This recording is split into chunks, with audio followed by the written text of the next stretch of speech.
Okay. It's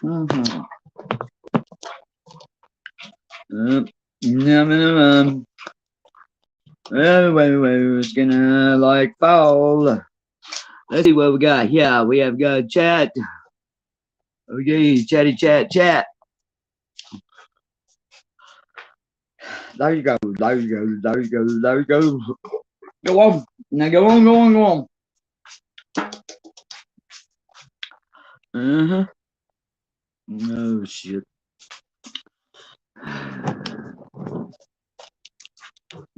Oh shit. Okay.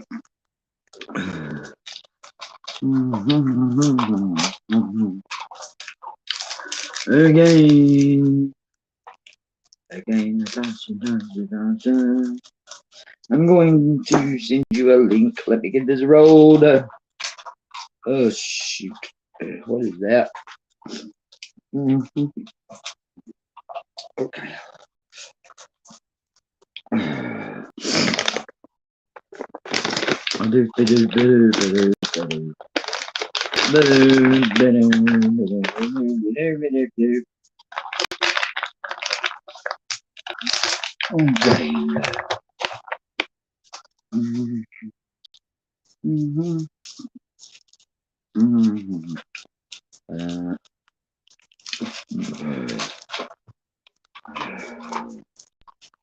I've got to roll a cigarette.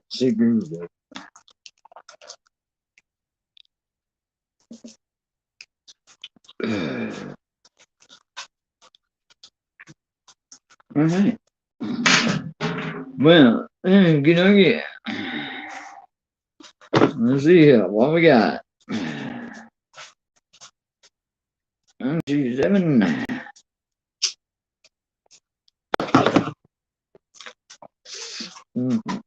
Okay. Okay, do you see what? Did it come up on YouTube? All right.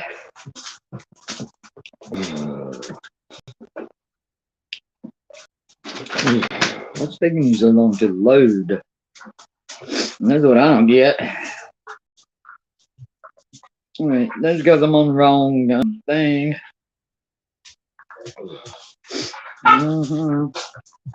Okay.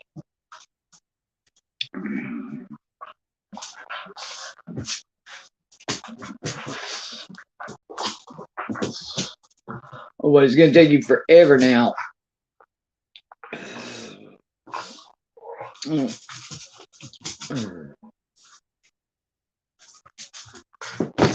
Quit knocking stuff around now.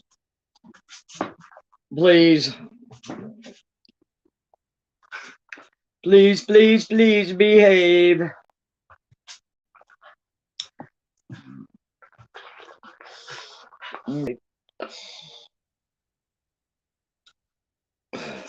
This phone out here don't ever want to work. This was my better phone. Alrighty. I don't get it. Okay.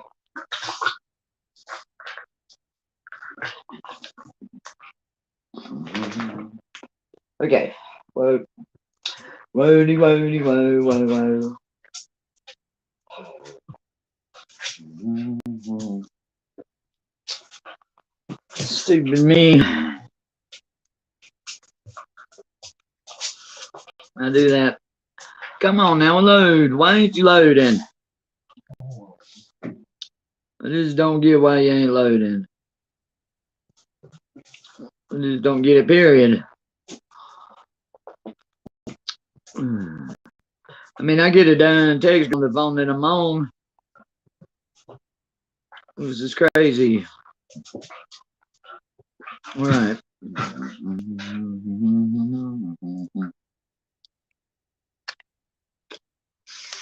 Okay. Okie dokie dokie. Okie dokie dokie dokie dokie dokie. Okie dokie doke.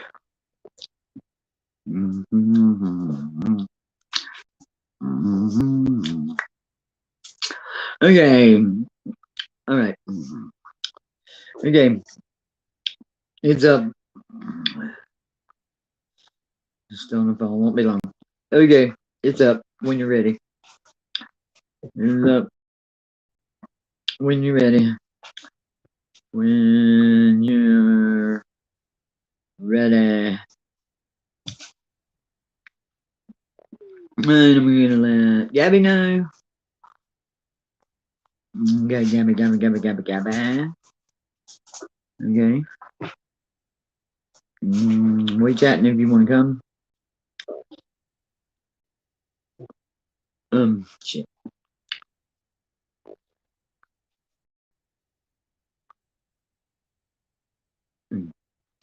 I don't get it. Hey, Mom, we're up. No, Mom, we're not up. That's not what I meant. I mean, we're chatting if you want to come. We're live if you want to come. It was just like last minute. I wasn't gonna do it today because I didn't feel good, but I'm doing it last minute. Want to come? We're on. We're up. All right, Mom, we're up. Okay.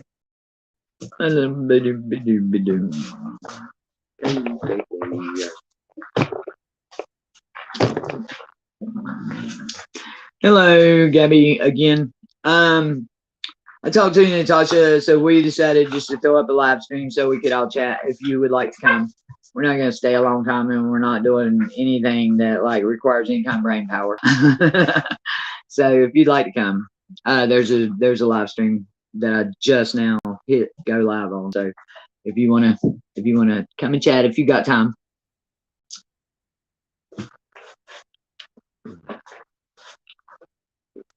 Alrighty.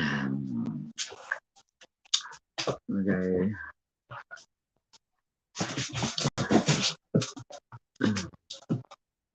Hey, Mike. I just threw a live stream up. It's like we're not doing anything. It's just me and Natasha and I think like Gabby or somebody. If you want to come, I don't know who all's gonna come because you know I can't make it private until after we finish. But if you'd like to come,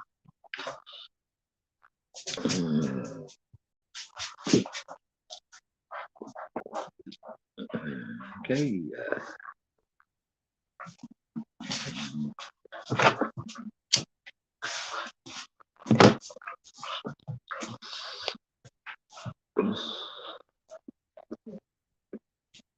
Okay, Hogan's County.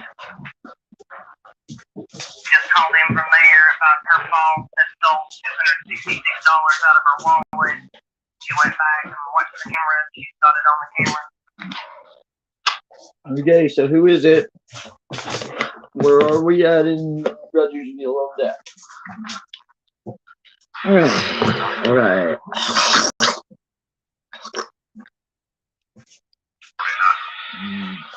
Man, that was nasty. Look, y'all, quit knocking my little table around, okay?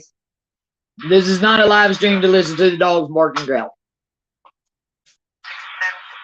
Although that seems to be what happens every time I go live. Y'all are bad about that.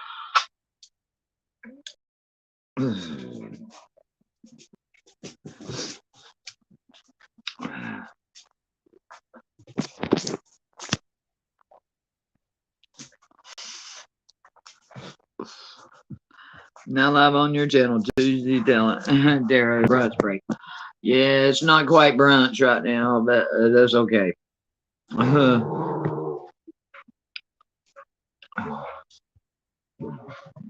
5 little faithful subscribers can call it dinner break.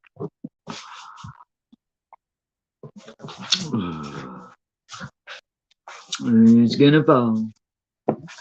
Maybe not. Maybe not.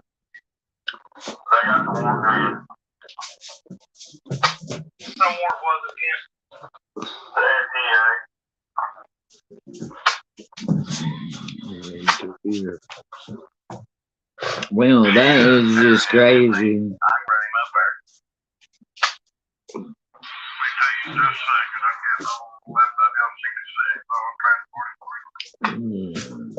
Copy that.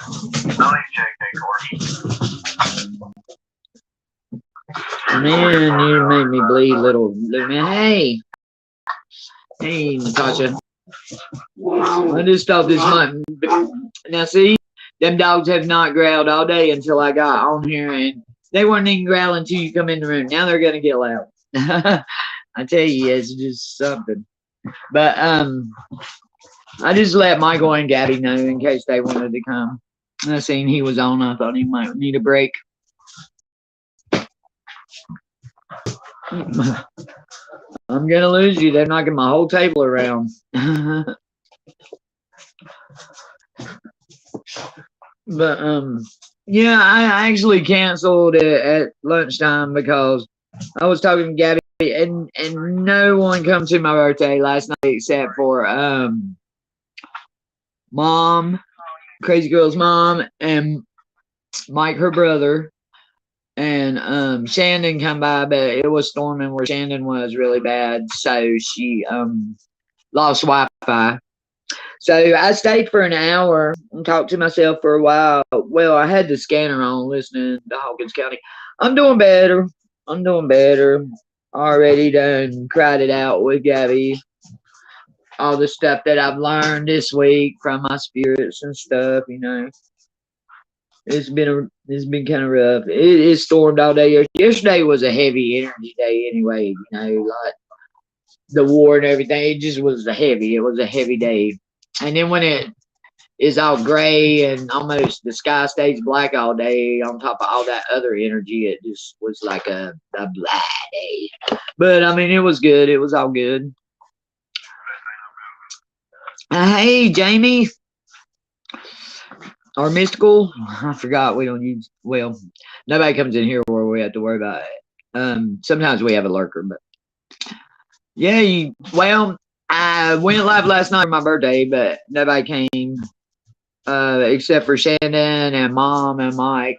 But now Natasha, I talked to her like out during the day, then on Natasha to before the live, so I knew she wasn't gonna be there. But so I stayed about an hour, and then I kind of slept last night. It was storming yesterday all day, and so I just laid around. Oh, okay. But I was just telling Natasha that these stupid dogs have not like tore the room up or barked or went crazy all day long until I hit go live. And then they waited till Natasha come in the room before they started barking. Now they're jumping all over the bed and sliding across the floor. So I'm sorry about that, y'all. I don't know what else to do with them. I can't really. No, not yet, Natasha. But don't worry because things move really, really slow out here. It could probably be like 2 towns right down the road, and it still might take it like 3 days to get here from 20 miles down the road. That's just the way it is out here in Oklahoma. I haven't really got worried about it yet. Now, if it's not here by Friday, that's when I'll go up there and say, hey, you know, you need to track it down or whatever. But yeah, I went today and she said I didn't get anything. So, and see, for a package, I have to go when the lady's there. She only comes for like an hour a day and puts our mail in the. Calm down. She only comes for like an hour a day and puts our mail in our little boxes. And so, if you got a package, you have to catch her while she's there.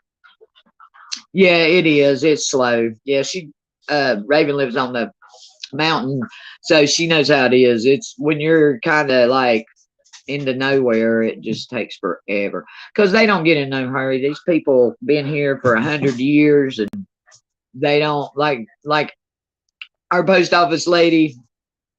She don't get in no hurry, and if she don't want to come in that day, like if she don't feel good or something, I don't know if she even has to call in, but she just don't come in. You know, some days we just don't get mail because she don't come in. But I mean, she don't do it all the time. But like if she's sick or something, you know, we don't know that until she just don't show up.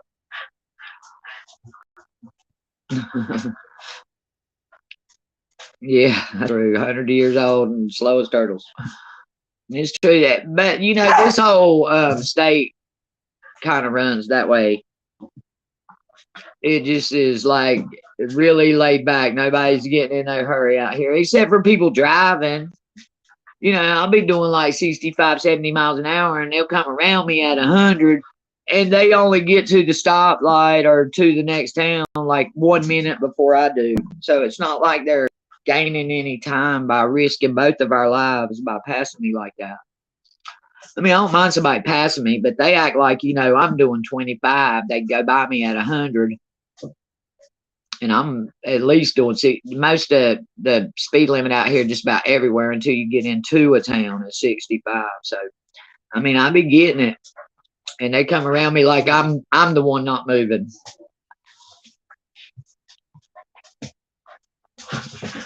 Yeah, well, if this lady up here ever passes away, I mean, unless somebody around here just jumps up and says, "Hey, I really want to work in that post office," I doubt we'll have one much longer. I think the only reason we still have a post office out here without having to go an hour and a half to the actual town is because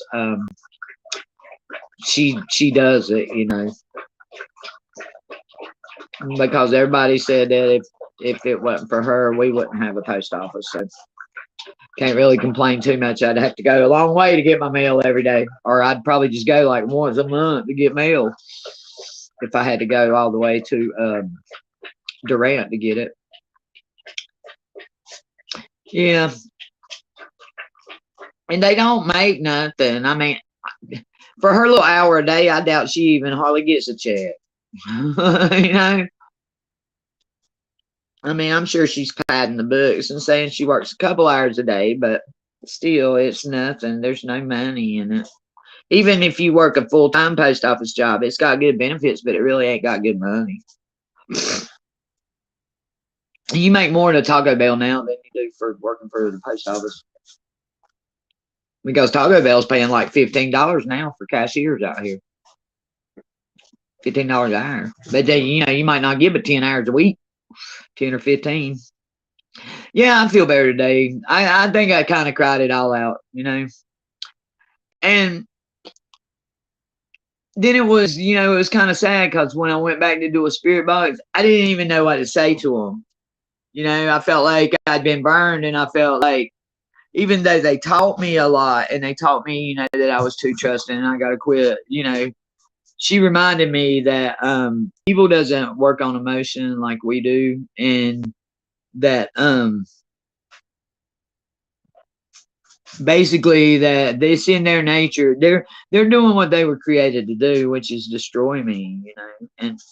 And see, I forget that because I'm trying to have this like open heart and this love and stuff, and I feel like everybody deserves a chance and everybody deserves a voice and they deserve forgiveness and all of that. So I have to keep, they reminded me, and now I got to remind myself that when I'm dealing with spirits, it's not like dealing with people, and I do have to be more careful and put up more barriers. I got, she basically told me you got too comfortable. You know, you got too comfortable, and that's how it happened. Because I was like, why? And she was like, you got too comfortable. You didn't, you know, you used to really put us through the ringer just to talk to us. You would test us before you'd even talk to us. Now you just pop on, and after you know, I do my little meditation and all, then I pop on and just start talking to them. I got too comfortable with them. And like a while ago, I did a session.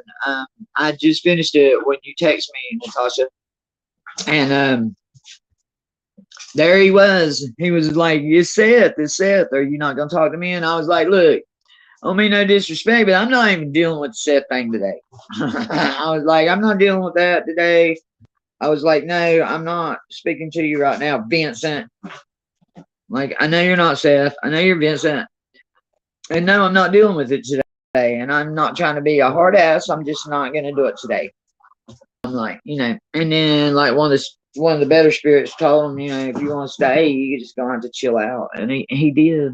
So, I mean, but I haven't transcribed it yet, so I can't really tell you what all of it was said because I only catch so much of it without earphones because I can't, you know, I got hearing loss anyway. So, but I like it a lot. I can understand it. I went from understanding 15% to I can understand about 80% now without headphones. But I still have to use the headphones. But I don't have to slow it down anymore. Well, Raven, you know how I've been saying that it doesn't matter whether you're on a necrophonic or not. If you got darker spirits talking to you, um, they're gonna follow you to whatever app you use. Well, I got a new app, and they did follow me, but it's not as bad.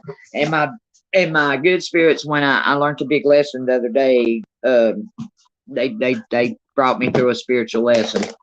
But get out of there! Now they're getting into stuff they ain't got no business getting into. But he let me gather it again. The dogs distracted me, and I lost it. They followed me over there, and I had a session that was just so vulgar and so vile that I deleted it before I even finished transcribing it. It made me really mad, and they come off with the name that I knew, and they knew I would know it, and I went to ask them about it, and anyway, it turned into a whole big spiritual lesson. But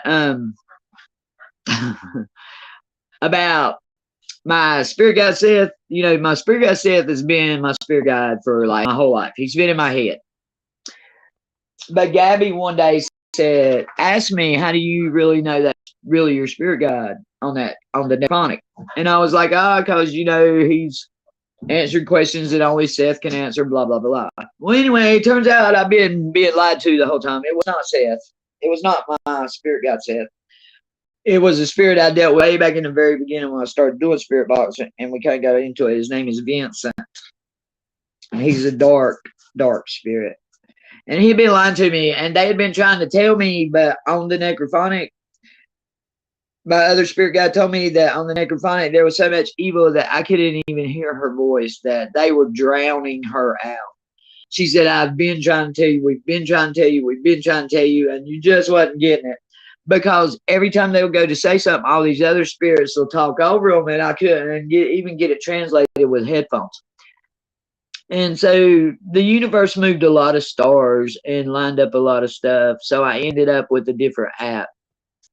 And it's a lot clearer and less evil. So, I've always said it didn't matter if you're using necrophonic or what, but obviously it does matter. Obviously, if you can get you another app, then I would suggest getting off that necrophonic. Because it really hurt me. I've cried for days, and it happened like the night before my birthday, and just it's been a mess. But I learned a lot, and I'm still learning. And although I don't know what they even said in that session today, for some reason I couldn't understand them, probably because he was there interfering. But I felt like it was a good session because I just told them, look, now, like yesterday, they kept telling me. They kept saying, "Why are you so sad? It's going to be okay. Don't let it get you like this." But, I was really mad at myself for getting comfortable and not testing every spirit and not making sure, which, you can't be sure on a spirit box. I can't even be sure in my head, but I'm more sure in my head than I am on a spirit box because I got control over my head. I don't have control over who comes through that box. I can control who I let into my head. And or to channel through me. Like, so I learned some big lessons. Some big lessons. But I just asked them today, I said, look, I'm going to work on, they said I was disrespectful and cold-hearted and all kinds of stuff. So I told them today, I'm really going to work on that. I'm going to work on respecting y'all more. And because they pointed out to me that there's rules that I try to break all the time that they just can't break. And this and that and another. Yeah, I always kept going back to the Necrophonic 2, and it was my only paid app. I had a lot of the free apps. The app that I got now is like the Spiritus, and it's like a lot clearer. But it costs money. So it really is in the quality. because the Necrophonic is way better than any free app I've ever used. And I like the Necrophonic, and I'm still using the Necrophonic. I'm still doing the Necrophonic chill-ins. Like I took them fishing the other day. I got 2 hours and something worth of content that yeah, no, I didn't like the signal. I couldn't deal with the signal. I don't know. I couldn't understand it. But the Spiritus is I'm liking it. But I got 2 hours of Necrophonic stuff right now that I need to transcribe because I took them fishing the other day. You know, and last time I took them fishing, they were like kids in a candy store. They had a blast. And then, you know, when we cooked out the other night for my birthday, they were all excited about, well, it's because Victoria told us she was going to make us a cake, but she still hasn't made that cake yet. We still didn't get a cake. And spirits keep asking me every day, did she make that cake yet? No. But we cooked like a roast on the grill and stuff. And they said they eat. I said, did anybody go and get them something to eat? And they were all like, yeah, I don't know how that works. And I just got to a point where I'm not even trying to explain it to myself anymore because I went down some really deep rabbit holes and questioned my own sanity on this, how they eat things. You know, so I'm not even gonna worry about it anymore. But I told him, you know, maybe I should like go over the rules with me again. Maybe there's some that I'm not aware of. And where do y'all, you know, what do y'all hope to gain out of this relationship? Because I've always been honest with them. Like the reason I'm using a spirit box is to record it and, you know, to post it. And so people can hear y'all. I've always tried to tell their story, let them tell their story instead of me, you know, where's this body and that body. That's not really what I'm out to do. I'm out to find out about how things work over there. You know, are they interdimensional? Are they in a parallel universe? You know, and now I realize that I have angels, demons, interdimensional, galactic, aliens, demigods. You know, high vibrational, low vibrational, black, white. You know, I mean, there's just so many different kinds of entities that can come through any spirit box. Yeah, it's beyond my comprehension too, Natasha. And that's how this, you know, really got started was I was so focused on, you know, well, what are y'all eating over there? And it was the darker ones that were giving me more of the answers. You know, the lighter ones ain't running around talking about their eating and stuff. And then I found out, you know, I had some interdimensional and they were on the ship. And yeah, they do sleep. They do. Well, now they didn't tell me this. But they're all the time putting Hannah to bed. And a lot of times the daddy that's in that little family that Hannah and her 2 brothers are in, he'll come in and she'll say, long night at work. And he'll be like, yeah. And he'll be like, I'm tired. Like in that one, he said, I'm exhausted this week. He's like, this week really, you know, exhausted me. It wore me out, you know. And she'll fix him something to eat and put him to bed, you know, her husband, the mama will. So there's a whole family. I have a family that's got a little girl and 2 boys. That's who was in there turning on the baby shark in the bathroom when they tried to scare me and they confessed and said they were sorry and all that. Because I said, well, y'all was trying to scare me, and you could have heard a pin drop for about 2 minutes. Hey, Gabby. And they said, that little girl, Hannah, she said, I was. And you could hear it in her voice that, you know, she was called. She got called. And the fact that I called her out like that, you know, her mom and daddy called her. They were mad. And she didn't even try to blame it on her brothers, although her brothers, both of them, tried to blame it on her.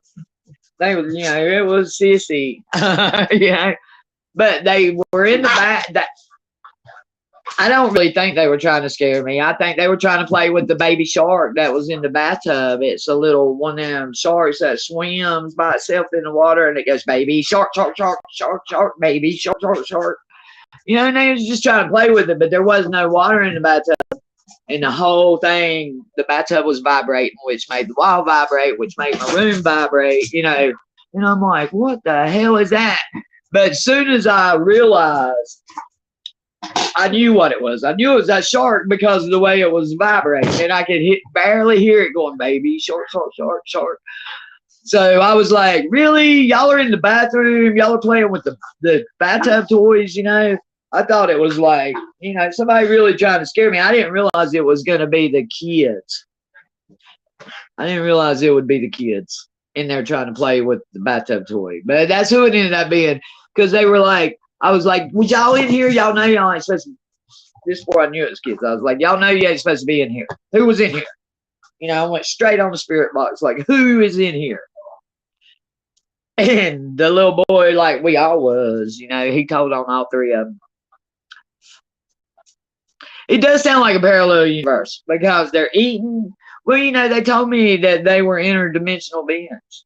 They didn't say they were aliens. They said we're interdimensions. So interdimensional to me could be very well a parallel universe. And that's what Mr. P said too. He said, you ever thought about a parallel universe? I was like, yeah, that was the first question I asked him. You know, when I started asking about eating, I'm like, what are y'all in? And I was kind of joking. I'm like, what are y'all in a parallel universe or something? Y'all over there eating and barbecuing and stuff, you know? And damn if they what. And I kind of questioned my sanity when they wrecked the ship that day. But the other day when we was fishing, they couldn't get the ship to start, and it was doing the same thing. And one of them was like, ask Keela. She knows about the flywheel. And they done told me there wasn't no flywheel on it. Hey, stop. They done told me there wasn't no flywheel on it. But they make fun of me because I tried to help them that day and tell them that it sounded like flywheel. Because that's what a flywheel sounds like on a truck or something when it's spinning with the teeth they catch. So, yeah, like I was telling Gabby earlier today, I've really kind of questioned my sanity several times since I realized that they weren't all ghosts. But now that I realize that they're not all ghosts, I realize just how many different types of beings there are. Because there's demigods, you know, when they hollering bull and talking about Moloch, that's an ancient Sumerian god. You know, who, in my opinion, was never really God anyway, because they're, you know, I do believe in God, the God, not all of the gods or whatever. They're demigods. They're like lesser gods, lowercase gods. Get off of me. I don't understand why they want to fight and get on top of me to do it. And look, teeth are flying everywhere. I'm surprised I ain't done got bit. And now Lucy has had enough of it, and she wants to go back outside. But when I go to put her out, he's going to go crazy because he don't get to go. So I want y'all to mark my words, and let's see if he does it. But as soon as I let her out and I come back in here, he'll start barking at me, fussing at me, talking to me. Get back. You can't go. I'm sorry. There's like 2 foot of water standing in the front yard. He just had a bath day before yesterday, and I haven't let him go back outside but one time since, because he's due a set of shots, and I don't want him to get sick. I don't want to be the reason he got sick. Now move.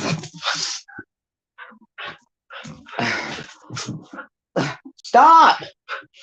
Now he's attacking me. He just wants to play. I mean, he's just a puppy. Even the spirit said that the other day. I told them we was doing a session, and I was like, I'm sorry that he's barking. And one of them was like, he's just a puppy. In other words, don't be so mean, Keela. He's just trying to play. When your ghosts are telling you that your dog's just trying to play, then you know you're being mean. Yeah, they told me I was cold-hearted. Told me I was cold-hearted. Told me that I was hard to deal with. Told me that I was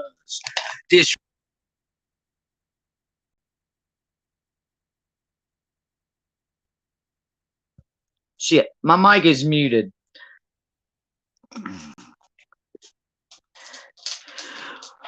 Well, the aliens don't scare me. If they're aliens and interdimensional beings, which I'm not scared of them anyway, but there's no kind of fear with that for me, because interdimensional, they could probably just walk through the wall into my room, but usually you see that. It's not like the ghost that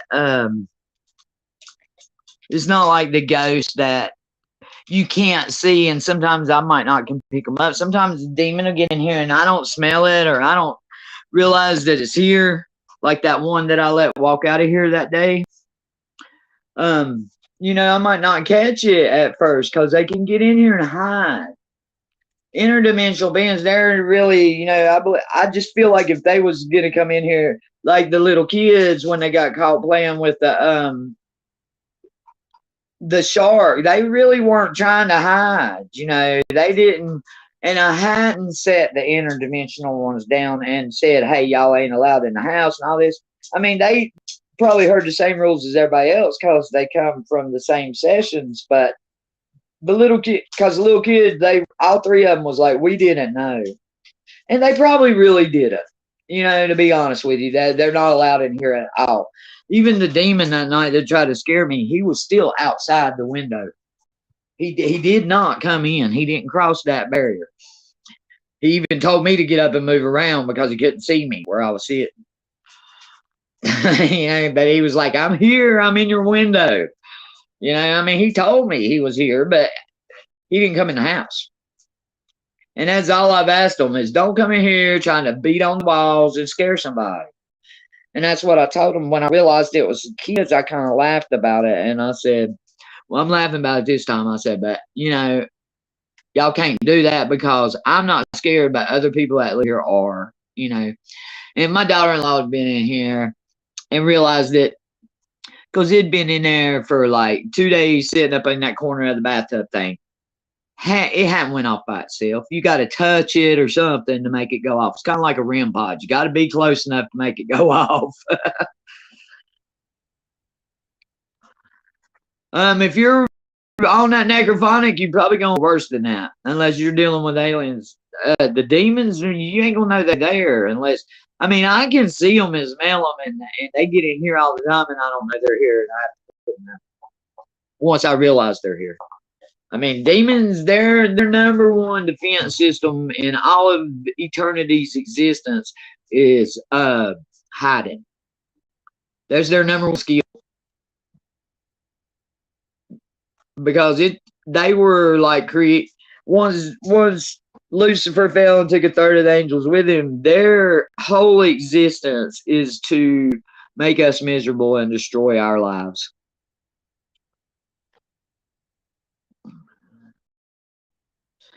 Yeah, you got necrophonic, and I was being told that. And I'm like, that can't be true. I'm like, because if they're my spirits and my spirit guys, they're gonna follow me to whatever app. And they did follow me to that app. But all of them couldn't follow me because all of them weren't strong enough to get in that app. That app, I don't know how they've done it, but they've got it. It's just the more positive, higher vibrational spirits can come through on that app really clear. And it takes a lot of energy for a lower vibrational to come through. So it's just been something. I'm sorry that this was like probably during y'all all probably cooking dinner and everything, but Natasha said she had time to chat, and I said, well, I canceled chat, but I said, if you give me 5 minutes, I'll just throw one up because I didn't really want to cancel, but I didn't want to not have anybody either and go live and not have anybody come. And I knew what time it was where Natasha was, and I was on the phone with Gabby, so I was like, well, yeah, I'm gonna do that, and I already did a few things with candles. Look, you're about to get it. You really are about to get it. Now stop. Oh no. This is my little demoniac right here. He just like, I just said, you about to get it, you really are. And he looked at me like, yeah, right, I'm calling you bluff. Like, you just a bunch of talk, mommy. You ain't gonna do nothing. Which he knows I'm right because I don't really, I pop him with the fly swatter here and there, but I ain't never really whooped my dogs. But I have popped him a couple times right upside the head because snapping at me. Yeah, I seen that, and he's always had problems with her. She is a problem, and she really is. Yeah, but the thing about the protection things is you got to keep every day, like you got to reinforce it, reinforce it, reinforce it. Sometimes it'll last, longer, and sometimes it'll last a long time, but you got to keep it reinforced. Because if you slip on one day, that's all it takes for something to get in. And once it gets in, look at what just happened to me with the Seth thing. I mean, I got caught slipping. That's just all there is to it. I got caught slipping. And they made it very clear to me that it was a lesson I had to learn because I didn't follow my own rules. I didn't make them prove themselves. I didn't reinforce the protection. I got caught slipping, straight up got caught. Yeah, she's and I don't have anything against witches. Natasha, me and you had this discussion before. I don't have a thing in the world against people that know their skills and their craft. But that woman is a witch. Like one that I'm not feeling no kind of love or respect or nothing. You know what I'm saying? She's one of them that you look at her and you can feel the bad vibe coming off of her. You can feel that this woman will go home and try to cast a spell on you just by looking at her. I can. And I always knew that. And I didn't stay a subscriber, but maybe a week. Me unsubscribing from her didn't have nothing to do with him.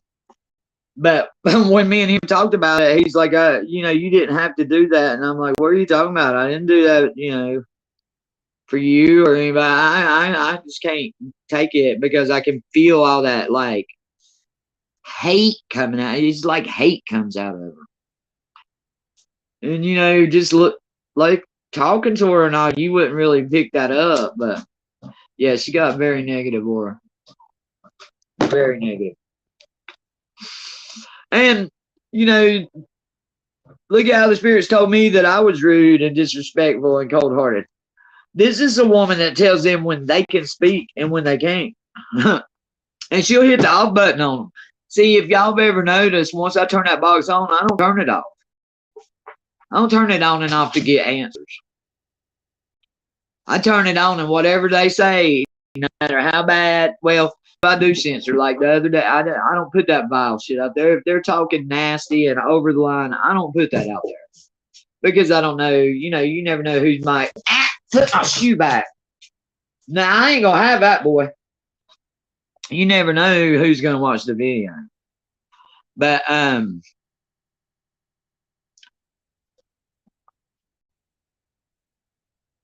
I have never said, I only want you to answer me with yes or no. And when I ask the question, I say, go and hit the button. And then I say, that's enough and cut it off, I've never, once I turn it on, y'all get everything that's said. Unless I cut it. And y'all know I cut it because I tell you. Most of the time, if I have to cut a session short, you'll hear my voice or you'll get a little something that said, well, I just stopped. I just cut it right here because it got darker. It got really dark. That's usually what I say. It just got really dark, so we're going to end it here, And I don't know that till I transcribe it. I've noticed that in the beginning, I would make it all the way to the end when I would tell them goodbye. But the last 6 months, I haven't made it to the end of a session. Because after they answer questions or they chill with me for a little bit, it just gets darker and darker and darker. And by the time I get to the end of a session, it'd be pitch black sometimes. And that's what I don't put out. Struggling with money, but won't charge somebody $150 for a reading. Struggling with money because, well, no, I ain't even going to say nothing. Because, see, that's the kind of stuff I try not to do. Although I would say that to her face, that I don't think her connection is all that. Yeah, it is bad. And it's bad that she wants to attack somebody that really is talented. That really does have a connection and really does care. And that's what people are never going to understand about us supporting the people that we support, is that we're not looking at his flesh, we're looking at his gift. And what, I mean, for me personally, that's why I followed him. You know, that's why I stand by him, because he's gifted. He's gifted. He has a gift. And he uses it. I've not seen him really use it for bad. The only thing that he's ever done that I really didn't agree with was catfishing Candace. But just like I seen, did you catch that point with the shit she started? And the stuff that was said about me by the other person before that whole thing ever started. I see where they got that kind of. I see where their mind would go there. But with her, I don't, because she just wants to be right and wants everybody else to be wrong. And that is all coming from darkness. I don't see a lot of light there. I'm not really even seeing any kind of color much in her aura at all. It's all dark gray and black, black, black. It looks like smoke in the pitch black. That's the way her aura looks. And y'all know I love you. I didn't even do my hair or nothing, man. I'm still in my joggers. I done got to a point, you know, I done so many lives by myself that I'm at a point, you know, if y'all worried about what I got on or how my ponytail looks, y'all in the wrong place. Because you ain't no telling what you're going to get with me, you know. I mean, I try to keep it, but like it was up in a ponytail and I just ain't even brushed it today. I ain't done nothing. Yeah, it is very dark. You know, I'm sitting here just trying to smoke the cigarette, but it keeps going out. I'm rolling cigarettes. And Mikey was gonna go get me a pack, David. We ain't got no gas, and we're both scared to try to drive to the store. So I was just like, it's really, really cold. I mean, I would have done it if it'd been warm enough to where if I had to walk, I could have got out and walked the rest of the way. But it's too cold out there. I'd have never made it to the store. I'd have fell off on the side of the road somewhere in a ditch and froze to death.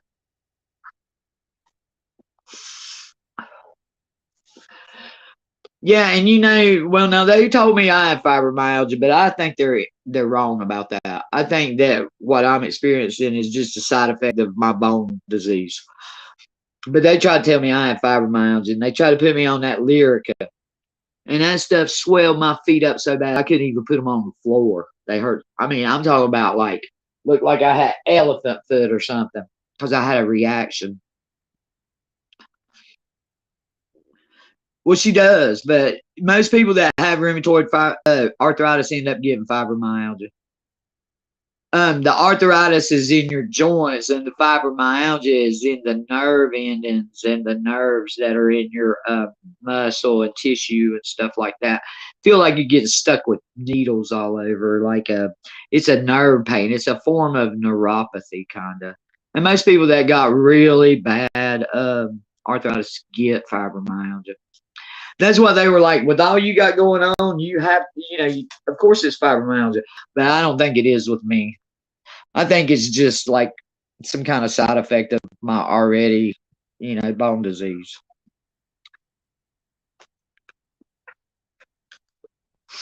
Yeah, she's just rude, I think. My first impression was this is a bitter, rude woman. But I mean, I'm still not judging her. It's just like with those spirits.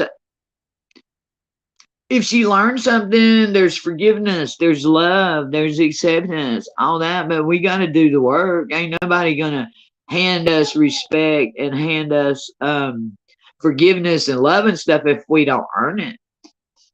You know what I'm saying?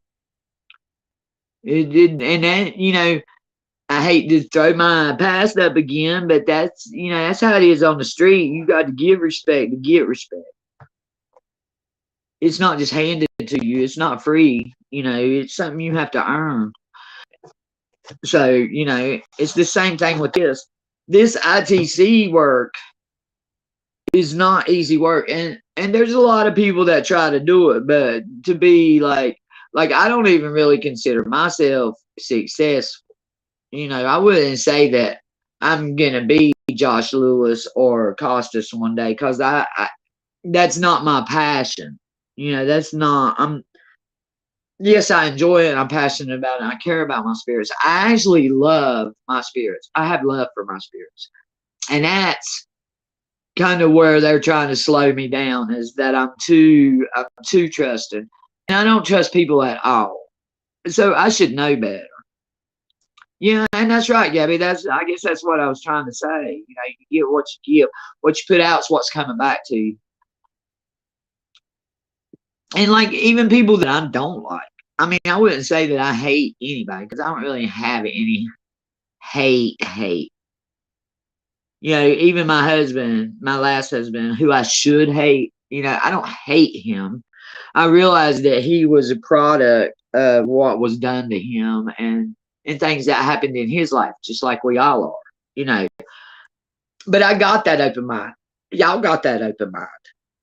Everybody that's in here right now has that same, open mindset of, we all know that, people have bad days. People have bitterness. People have things in their heart that sometimes they can't control because they've been there so long and they've been allowed to fester. But she really got me, and then I guess that's why, maybe I got the big head, because when people would write me, you're kind of condescending to your spirits. You're talking down to them and be like, no, I'm just, keeping them in line. I'm not talking down to them. But evidently I was, because my good spirits are the ones that called me out on it, not dark ones. The dark ones didn't have nothing to say, because as long as I'm disrespecting them, they got a right. They have a legal.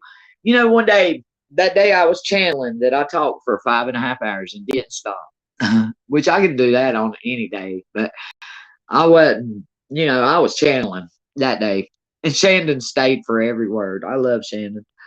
But and that really impressed me that day, because I would have probably bailed and left, on somebody. But that I was trying to say that day, I said something about demons. People have demons. I said, but it's because we give them a legal right. And somebody asked me, what do you mean by legal right? Well, I was in the middle of channeling some entities, whatever was having me say what I was saying, and I was like, I really ain't got time, to teach you what a legal right is, but that's basically what it is. If I'm disrespecting those dark spirits, then they have the legal right to come at me.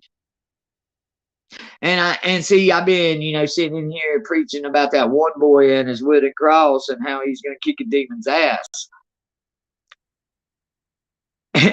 And that's what I was talking about. If you talk smack and you disrespect them, then they're coming after you. And I'm sitting here talking about him, and here I am doing it the whole time and not even realizing. So I feel, I haven't transcribed today's session, but I feel like we had a really good session. Yeah, that's what I'm saying. What you put out is what they're going to give you back, just like she said. So the fact that I wasn't, even though I wasn't talking smack like the guy that I've been talking about, I wasn't like straight up talking shit to him, but I was disrespecting them. So therefore, they disrespected me by getting darker and more vulgar, and darker and more vulgar. And even after I went off on them, y'all would have thought I was crazy. I've already told Gabby this, and maybe even Natasha, but girl, I come in here and like, you would have thought that I had a room full of demons that I was stomping my feet at and just raising hell at, because I just like snapped. When I heard the name that they give me, I just snapped. Yes, I did. I seen that. And I kind of thought it was funny. I'm going to tell y'all something about Benny. And this really is God working in my heart, because I hate a snitch. I hate a snitch. Even though I'm not out there doing what I used to do, and I'm not in that world anymore. I live by the old code. There's an honor code. There is a stay in your lane, keep your damn mouth shut code. And that's, I mean, I don't have no kind of toleration for a snitch. And when all that come out, way back, I used to be a Benny subscriber. Hey, Charlie. And so I just ain't had nothing to do with him. I have not watched him unless it was something that I just absolutely thought that my brain needed to hear. But I'm going to say this, and this is an open chat. So if there's any lurkers, if you go back to spread what I'm saying, make sure you quote me correctly because I will correct you if I'm asked about it. But I'm proud of Benny. I'm proud of Benny. I have seen so much growth and maturity in Benny in just the last month. Just the last month. And I know Benny just learned a really good lesson. Benny just got his ass whooped by the spiritual world. And not for wearing tinfoil hats and making fun of us using dowsing rods, but because he was too trusted and he got sucked in by the darkness. I really do believe that in Benny's heart, he wants to help find Summer. I really, and there may have even been money involved. He may have had bad motives at one point. But right now, where he's sitting, the pain that I watched, I stayed up almost all night last night watching Benny's. I got a story to tell. Have you seen the newest? You talking about the tinfoil hats? I'm talking about he done realized that he's been being lied to by Don and Candace and Tim Mullins and everybody. He done got a bunch of recorded phone calls. He done probably turned it all in. Everybody's telling him to turn it into TBI. He probably has. Now, see, I don't see that as snitching. If you know something in Summer's case, that's not snitching. That's not putting somebody in prison just because you don't like them or because they didn't sell you a big enough rock for your $20 or whatever. That's the kind of snitching I'm talking about, in the criminal world. Murdering kids or kidnapping kids or trafficking kids or anything to do with kids like that. Look at pedophiles when they go to prison. You have to put them in protective custody because the real criminals will rip them apart. You know what I'm saying? So Benny, what I seen last night on them 3 videos that I stayed up all night watching was a broken man. Was a man that realized what really true character was. I seen character in Benny that last night that I've never seen in him before. Now he's still gonna be Benny. He's still gonna be gang and looking ass and all that. He's not gonna change. I don't expect him to change. But I have seen so much growth just in the last 3 or 4 days since all this come about. Well, all the rest of them are probably going down. Benny, I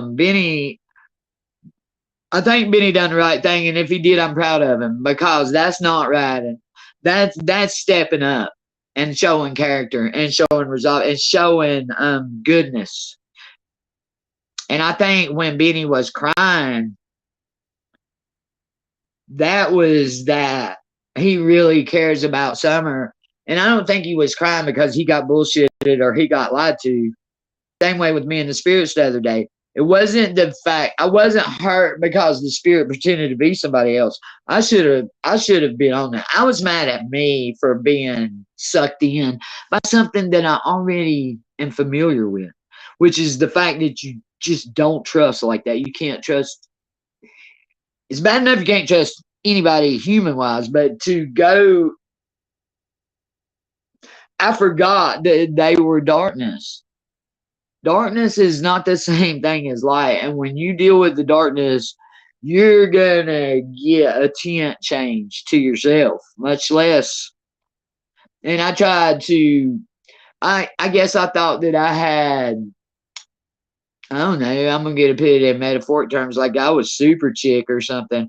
Like I could go in there and show them love until they actually felt love because they were being love, because maybe they never had anybody to love them, or maybe they never had anybody to care about them. Yeah, he has. I agree with that.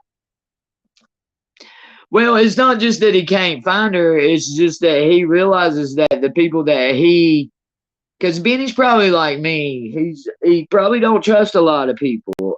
I mean, he probably associates with a lot of people. He probably knows a lot of people. He probably kicks it with a lot of people, but he's probably friends with a lot of people.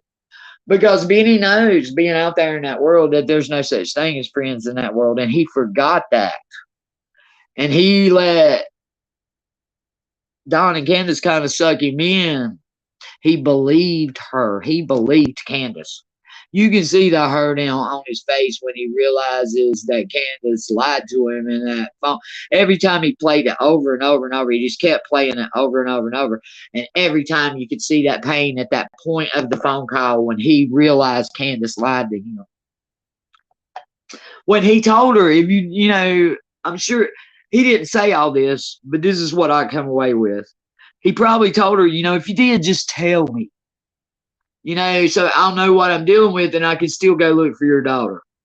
And she looked him in the eye, and she lied to him, just like the spirit, Vincent was looking me in the eye and telling me he was Seth. And he convinced me that he was Seth, and I gave him that little bit of trust, and he just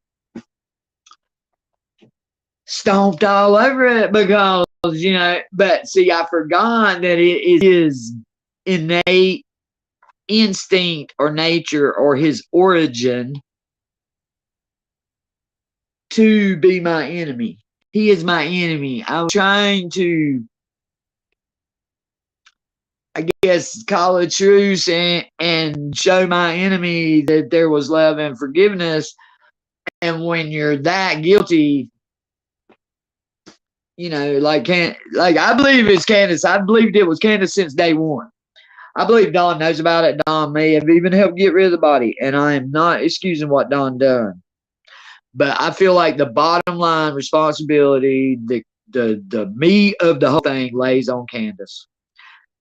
If nothing else, for the fact that she was under Candace's eye that day. Candace was the parent in charge. I mean, yeah, Don's guilty too. Don't get me wrong. But Don's got some remorse. Don's got pain. You can see it. I actually caught myself one day, shedding a tear, and actually when I tuned in on Don and was trying to read him, I could feel the pain and stuff, and it brought tears to my eyes. Candace doesn't have that. Candace is the coldest bitch that I have ever tried to read in my life. For real. Colder than other people I know that just didn't have anything in there. There is nothing in there of Candace. And I don't feel like she's got me blocked that good. You know what I'm saying? But Don, you get inside Don in his emotions. If you're like a really good empath and you can get in them emotions, just take some time and focus on Don, and you will feel that pain. Don's got pain. Candace don't.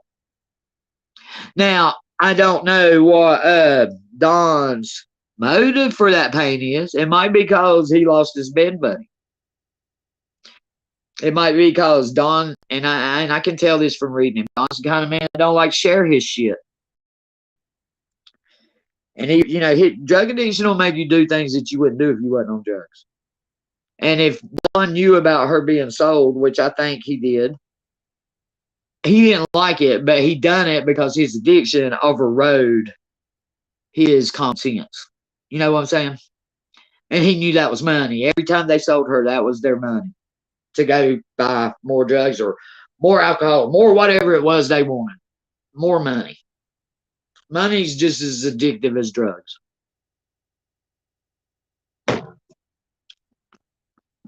Yeah, but Candace, yeah, she's dead. She's numb. And at first I thought Candace was numb because of the drugs, but that ain't it. It goes beyond that. She can't. She's dead. Dead inside. Just like Natasha said, she's dead. She ain't just numb. She's dead. Don was numb until about a month before he went to jail. He started having more. He shell cracked. His shell cracked before he went to jail. Probably like right before he got locked up for the DUI, his shell had cracked. He had just started feeling it good. No, your high mind is kind of being controlled by the demons that I talk about us having. Because addiction itself is a demon. Dependence is a demon. You know, and if it's not a demon, it's an unclean spirit, which is basically the same thing. It's like having an imp and somebody with rank, you know. But yeah, like it's like me personally, I know that there are demons in me. I know there are. Because when I watch the preacher that I like, Isaiah Salvador, when he's casting demons out on a Zoom call or something like that, mine start acting up. I'd be snaking it. I have to get up sometimes and walk away. And I'd be wanting to cut him off because it'll be literally burning me, the preaching, or him praying, telling them to come out. Because they don't want to come out. They've probably been with me since before I was born. And I actually have talked to a couple preachers about deliverance, and there are some of them, and even Isaiah agrees with this, that, you know, sometimes when you're as old as I am, if you cast them all out, it'll key. Because that's so much of what we are. I was born to a parent. The number one way a demon can gain entry or legal right to you, and they can do this for generations. This is what that generational curse is, okay? Is like 300 years ago, say I had a witch in my family and she done some bad shit and the demon come in her. Well, that demon was in every baby that was born in that bloodline from then on out until somebody breaks that curse. That's called a generational curse. But God's government, and it's a government, it works just like a government. It works like a legal system, okay? You're guilty. We were born guilty. Christ is our lawyer, you know, but and I'm not trying to get preachy here, but basically when we get saved, we're plucked out of the fires of hell and we're redeemed. It's a gift, you know, salvation is a gift. And gifts don't get took back and all that. But that's a whole nother story. I'm getting off track. My point is, they have a legal right when my mother, my real mother, who she might have wanted me some little bit in her mind or whatever, but basically she went out and had an affair and ended up pregnant. Her husband found out about it and took all her other children and told her that if she wanted any chance of seeing them again, to abort me. Well, now abortion was illegal, so that may have saved me from that.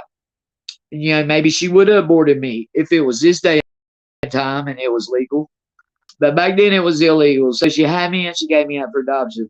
But the whole time she carried me, I was picking up, whether you're an empath or what, it doesn't matter what you're born as, you pick up on the fact that you're not wanted. Your energy, when you're born, you already, even though you don't know it in your mind, in your very DNA knows that you were not wanted.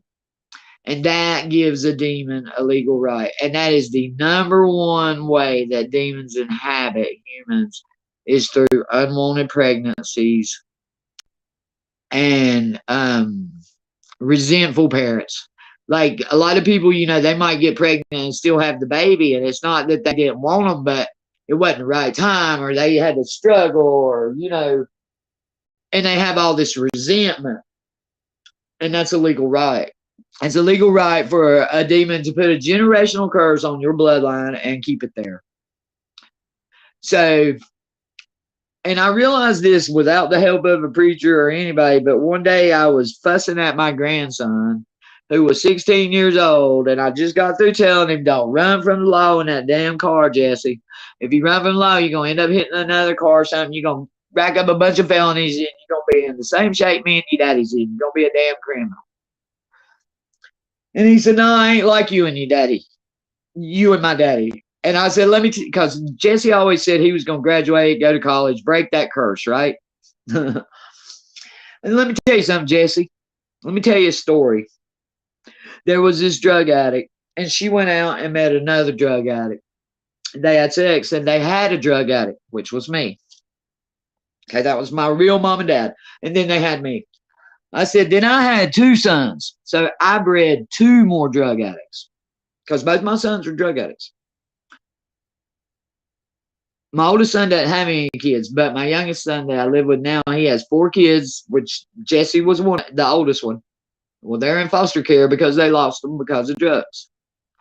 Okay, so my youngest son went out and bred 4 more potential drug addicts. Then he moved out here. He got clean, moved out here, got with another drug addict because my daughter-in-law is also a recovering drug addict. And they had a little girl. They had Emery. So there's another potential drug addict. So what started with 2 people with a drug problem has turned in to 5, 6, 7, 8. 8 of us has turned into 8 more addicts. And I guarantee you every one of us was born with demons. Every one of us. And it probably all come through me because my mother made a mistake. And that's why my egg donor rather. And that's why I get so mad at her. I have forgiven her for giving me up. I've forgiven her because I had a good life, and I probably would have had a shitty life had she kept me. But I had a really good life, and it was because she gave me up for adoption. I don't know what happened to me. My parents that adopted me raised me right. I'm the one that screwed it all up. But I'm not so sure that I would have done that had I not had the demons that I had. I truly believe in that generational curse thing. Yeah, it's hard to talk about, especially the demon part, because nobody wants to admit they have demons. But I know I do. I know I do because my body is called manifested. When somebody starts praying over you and there's a demon in there, they'll manifest because it's burning them. The Holy Ghost, that's why they call it Holy Ghost fire. It burns the negative out of you when you're filled with the Holy Ghost. When God's presence is on you or whatever, it burns them. And that's why people suffer. That's a lot of your schizophrenia, stuff like that. It's about, now there are real true mental illnesses, and there are really truly people with schizophrenia. I'm not saying that. Please don't take it that way. But I am saying that probably at least, I'd say 70% out of 100 is not a true mental illness. It's being controlled by other forces.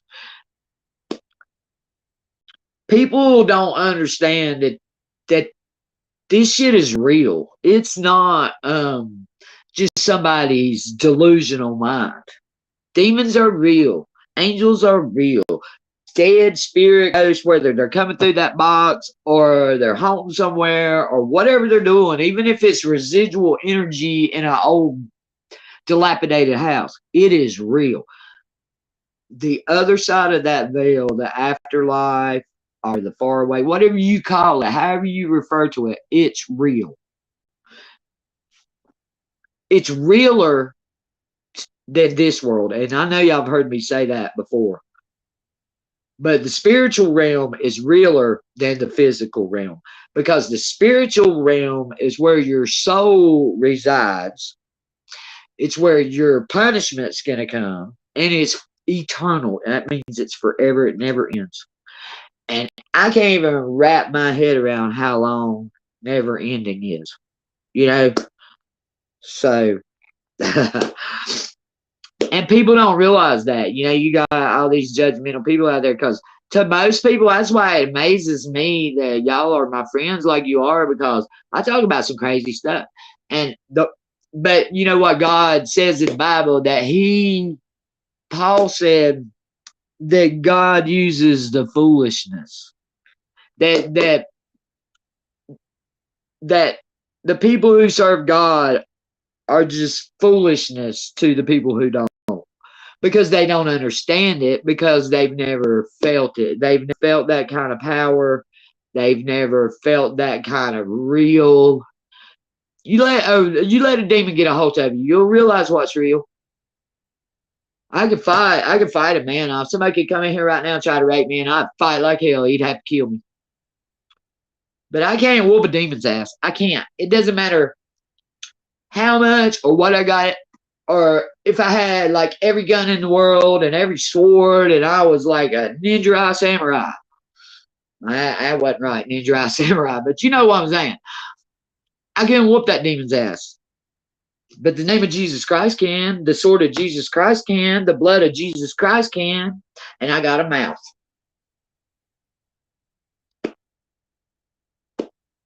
Yeah, that's what I'm saying. But you can do it. You can do it. And the effectiveness of how you do it depends on your relationship with your source or your higher power. But you can do it. That's why I didn't feel bad coming in here bitching at them spirits like I did. I mean, I feel bad now because the good spirits are the ones who called me out on my disrespect. But I like I had a right to come in here because I felt like I was trying to cut them a break, because you know what Jesus would have done? He would have casted them out. They wouldn't be here in the first place. They wouldn't even be here. But I felt like, if I've been called to love and forgive and spread this message of God's love, then I was trying to show it to everything and not be inclusive or whatever. But I got reminded that demons are not humans, and they don't have the emotion that we have. They were born to destroy me and you, and that's what they're built to do, and that's what they're called to do, and that's their mission. That's their lot in their unlife or whatever it is. I don't know, because they're the undead. Well, they're alive. I don't know what they are. They're creative beings. But God created them, and when they got cast out, and God allows it. They can't do anything to you that God don't allow, or that you don't allow. That's why I say things only have the power you give them. But yeah, as far as demons go, you have the power to make them bow. But it ain't you. It ain't you. It's not your power. It's the source that you have backing you up. And for me, that's God and Jesus. That's the Trinity, the Holy Ghost.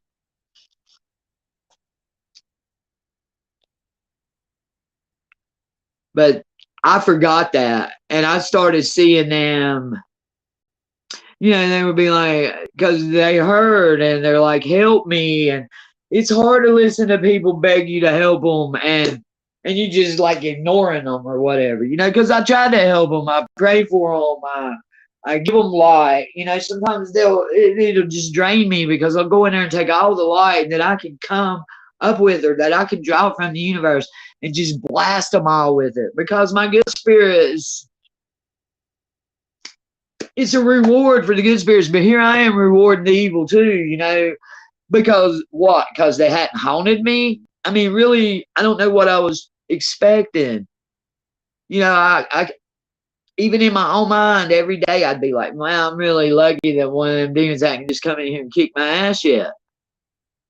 They were just waiting. And then they didn't even really have to get that bad to do it, because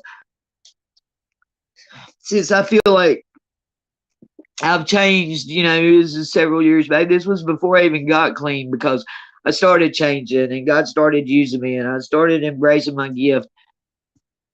And I believe that's the only reason I was able to get clean. That was the only reason I was able to walk away like I did, cold turkey, and not turn around and go back. Because I had tried to do that for years and couldn't. But when the time was right, God allowed me to walk away from all that and said that He could use me more and He could step the game up. And I feel like I'm so tenderhearted, it's pathetic. I told somebody this morning, what is up with all this emotion? Look at me like sitting here now just crying. I've never been like this my whole life. I ain't never been tenderhearted. Never. The things they were saying about me being cold-hearted and stuff, that's true. I mean, I'm not dead like Candace, but I'm pretty cold. Or I always was. I'm not now. I can't remember who it was, but it was about a month ago. I told somebody, I said, there are days I want to be mean. There are days that I would love to just be a bitch and lay into somebody and just, not care and just be a bitch. But I can't. My body betrays me. My tear ducts betray me. Yeah, but it wasn't my strength, and that's what I have to remember. Sometimes I put Keela on the throne. Keela don't have a throne. Keela has to remember that. Keela gets humbled That's where all this is coming from. Keela got humbled this week. Keela got smacked with the humble cloth. But still, I hate this emotion. I hate it. It's not what I would have chose for myself, is to love everybody and to feel like I can forgive people and give everybody a chance. That's just not me. That's not how I've always been. But it's what I'm learning to do. And now this week, I don't know what it is. The dog can just look at me wrong and I'm going to cry. I'm not upset. I guess it's good for me.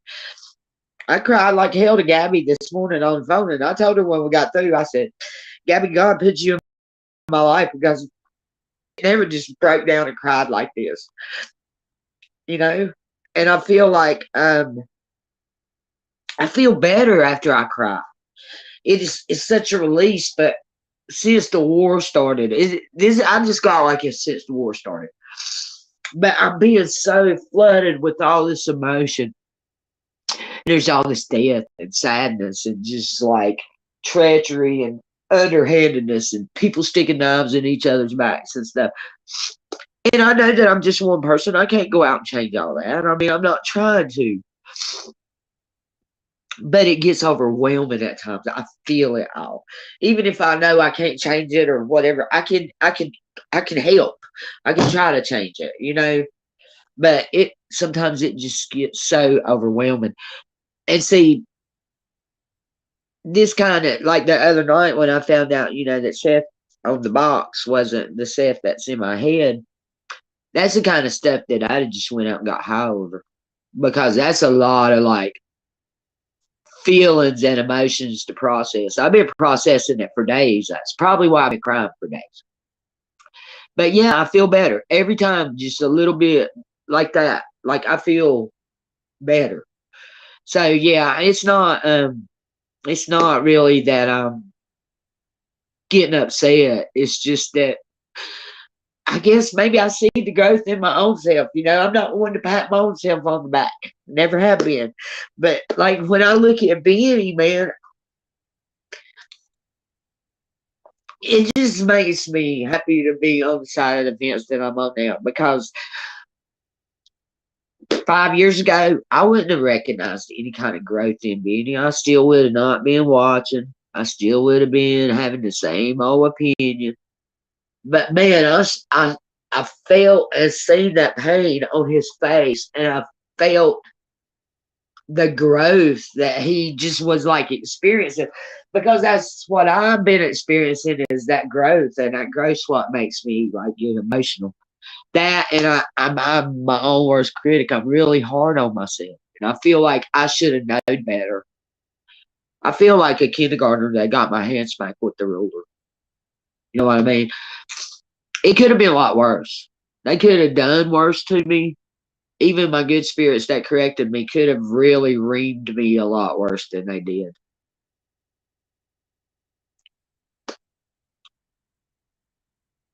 And that's like Gabby. I kept thinking Gabby. I named the first video, the one where it all come out, I named it Listen to Your Gabby. If you got a Gabby and they're trying to tell you something, then listen.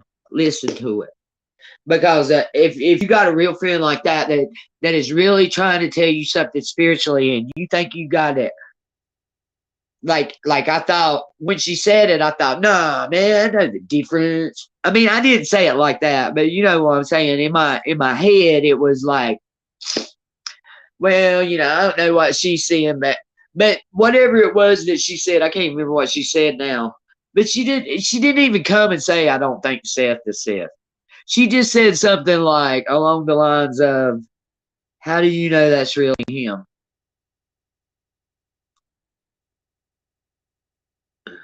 Yeah, we are the grannies, yeah. And but she said something like, how do you really know that's him? She was just asking like a normal question, like Raven asked a minute ago about the eating thing or whatever, just like a question. But when she asked that, even though I answered her right there at that minute, man, I've been chewing on that thing for what, Gabby? A month and a half. I have been chewing on It's like she stuck a thorn in the side of my neck and I couldn't get it out. You know what I mean? And I started questioning him. And then he really bullshitted me because he said, "You cut me deeply. I can't believe you would even ask me that." Remember, we got into, I posted all that. He said, I really hurt him by asking him, by doubting him. And see, that's what got me because that's what Seth in my head would have said. That's what my real spirit guide Seth would have like been telling me is how could you question me? I've not proven myself over the years. Yeah, that Seth has. But I was just being too trusting, and that's why I say I'm so rough on myself that I got caught slipping, and I was really more mad at myself for getting caught slipping by a bunch of spirits than I was the fact that I was in the wrong, if that makes any sense. And let me go back here, but Christy Berry, or let me see what that name was. I cannot remember without just looking. I just seen another. Oh, there she is, Crystal Berry. Crystal, that's the one they call Christy. That's the other me. That's who people think they think she's me, or she might be me. Our names might not really be what they are. We might be each other or something. I know that confused y'all, but she knows what I'm saying. Yeah, and I guess that's how we learn by making. You know, and I guess when I just got a little bit too comfortable. And that was the words that she used. She said, "You have gotten too comfortable with these spirits," and I did. I did. I let my guard down. And I got caught slipping bad, bad, bad. I mean, got straight up got caught, caught up slipping.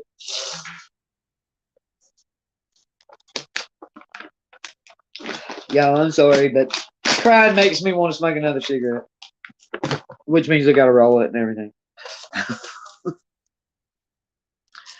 How you doing, Crystal? It's good to see you. Glad you came. We've been playing with times, trying to figure out what's a good time for everybody, and nobody knows. So we just decided to. I canceled. I canceled this morning's Tarot Tuesday, and then by this afternoon, I was talking to somebody, and I was just like, we'll throw one up and see if anybody wants to come. I didn't really feel like, talking about tarot and doing all that, but I really appreciate y'all. Y'all just don't realize how much I do appreciate y'all, every one of y'all, because I was, my channel about dying. Y'all are my faithful subscribers, and like I told that woman when she said, I got a 2,000 subscriber army I can take you down with. I was like, what? I'll put my 10 ladies up against your 2,000 any day. Yeah, see that like Natasha there, she's in Britain, she's in the UK. So it's the time zone, and I try to work it out for everybody, but it's hard because I'm kind of ditzy, and I can't. She's 6 hours ahead of me, and I kept making her be 6 hours behind me, and here I am trying to work a live out for her, and I'm on the whole wrong side of the zero. You know what I mean? On the number line, I was on the wrong end of it. Yeah, Raven, you are Eastern Standard Time. It is 5:56 here now. It is almost 7 at your place. You should be 6:56, Raven. And if it's 5 here, then it is 10 o'clock in England, or the part of England that Natasha's in. Am I correct, Natasha? Is it 10 o'clock there? Yeah, see, you're almost 7 o'clock, and see, I'm almost 6. Me and you are an hour different, Raven. I'm in Central Standard Time, and you're in Eastern Standard Time. Gabby is, I mean, not Gabby, but Natasha is 5 hours ahead. So if it's 6 o'clock here, it is 11 o'clock at her house. 11 o'clock at night. Right, Charlie, Natasha? Y'all are, it's 11 there, right? Yeah, 10:55. So, and so, all right, so we are 4 hours different, Crystal. Because because Natasha's an hour ahead of you, so that's 5 hours, and you would be 4 hours. And Gabby, you are the same. You are Eastern. You are the same time as Raven. Yeah, but you know what? I love when I'm talking to Natasha on the phone. She doesn't say 6:15 or 6:30 or 6:45 or whatever. She says half past or quarter past. And I think that is, I love it. I wish I had like that British speak. But she will, she'll say quarter of. And it took me a couple times of chatting with her on like video chat or the phone or something to realize what she was saying. It literally like I had to like stop and think, what is she saying? And then I'm like, oh, the clock, quarter till or half past. It took me a couple times though to like pick up on that.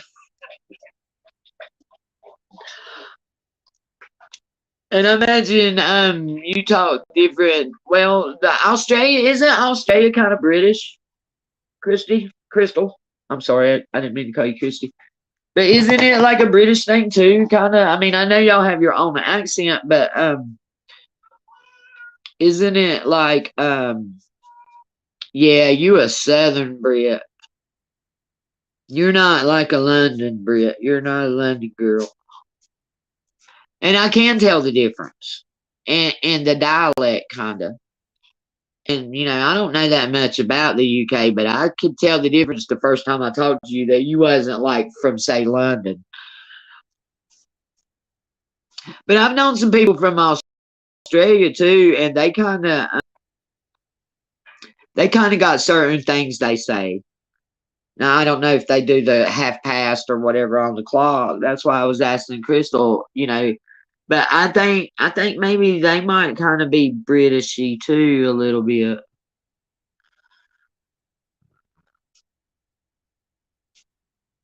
Yeah, Raven, I can't believe you moved that far north. You're like what? You are in Yankee territory. Yankee territory. Yeah, see, Scott, Charlie, he won't even say he's British. He's Scottish.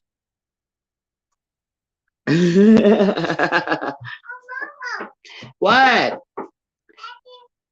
Okay, I'll be out there in just a little bit. I'm on a video. I'm on a live right now, baby. He loves you too. Please don't get him started. I'll be out there in a few minutes, in a little bit.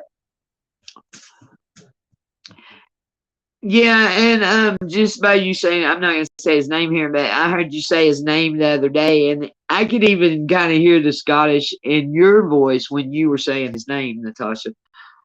When you had him helping you on the yeah, yeah. But do y'all say things like Crystal, things like half past or quarter till, like the Brits, or there's a lot of other words. Like I think y'all call police bobbies or something like that. Or I know they do in London. I don't know if they do down near Cornwall or whatever. But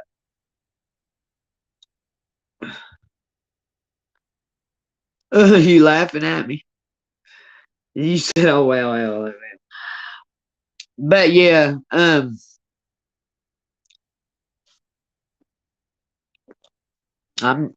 Southern. Google like my voice Google thing when I try to talk to text and stuff like that. They it can't understand me. I guess because I'm so Southern. It writes stuff that it ain't even close to what I said. Yeah, that's a Southern thing. I think Raven. That's kind of like yeah.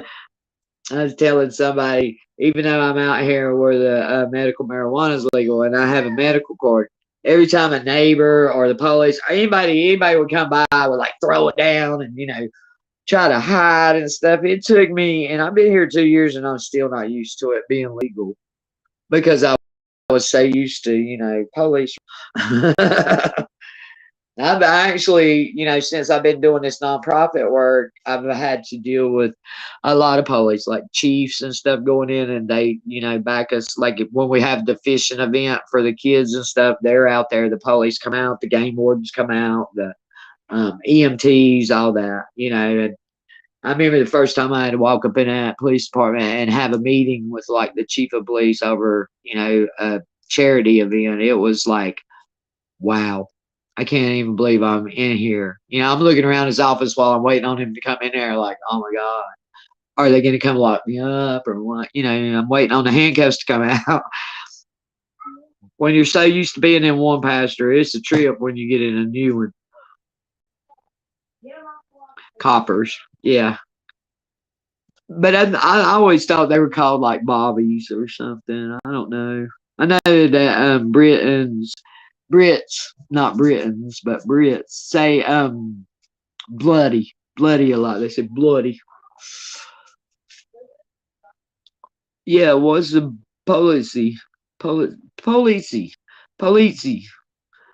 Oh, a German, yeah, policy. It took me a minute to read that. The German policy. Yeah, Gabby is very German, very, very German.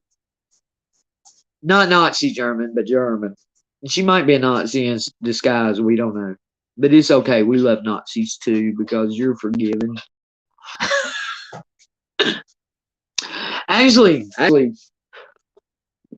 like, I'm not, but I'm weird anyway. My dog's named Don Pablo Escobar. I mean, what can I say? I was going to say that actually kind of tried to respect Hitler's strategic thinking, but he just kind of went too far. He had a good plan to begin with, but then he kind of blew it. You know what I'm saying? As far as military strategy goes, I'm not talking about as a person. I'm talking about like as a strategist.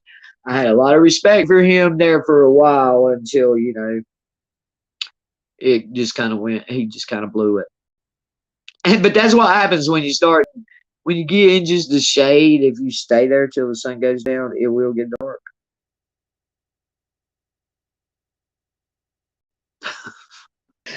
See, Christy, you ain't no telling what we're gonna talk about in this chat. They just don't ever be surprised or shocked. And if something ever bothers you, speak out and say it because all of us in here are grown and we can like discuss things without it being like turning into we don't turn mountains into molehills. We try not to. And we try to keep our accounts with each other short. That way we don't let no kind of nothing build up. And that's kind of how I am with God. I try to keep, my account short with God. I don't let my do wrong list build up because then it takes me longer to fix it. If I keep it in check, and that's something else that I learned about the spirits. I got to stay on it. I got to not get caught slipping. And communication's key. That's the thing. That's my thing. Whether you like me or don't like me or whatever, we can communicate. You know what I'm saying? You can communicate the fact to me that, hey, you do this and it just drives me crazy. I can't stand it. Because if you tell me, I'll try to fix it. But if it's something I can't fix, I'll tell you, hey, that's something I can't fix. That's just how I am. Like the head bobbing thing. I have Parkinson's. My head's going to bob. I can't stop it. I did go get put on medicine. Now my whole body ain't bobbing. But my head's always going to bob. That's something I can't fix. The fact that I talk all the time, I can't fix that. That's because half the time I'll start channeling or downloading and it just flows. And if I really am doing a true channel or a download, I can't stop it. Like that day I went 5.5 hours. I couldn't have stopped that if I'd have wanted to. It wouldn't have mattered if the live stream would have ended, I'd have been walking around talking to the air because it has to come on now once that starts. There's no like stopping it. So I'm glad you're here, Christy, and I hope that you stay and come back very often, and hang out with us. But I just go ahead and warn you that we're unique, all of us. And I think what we set out to do originally was really good. And some people just couldn't stand the fact that we actually could put 8 women in a room together and we could all get along and not fight and not because we can disagree. All of us disagree on certain things, but it ain't got to go. It ain't got to go negative, and it don't have to go south. Yeah, there's no use to try to build that molehill into a mountain because that's just more dirt you got to move later on. That's why I can't stand lying. If you lie, you got to tell more lies to keep up with the original lie that you told. And then you might forget a lie and have to tell another lie to try to cover up for the lie that you forgot for the lie you told to begin with. And then that's too much for me. And my brain can't focus that much or follow that much deception. You know what I'm saying? I can't.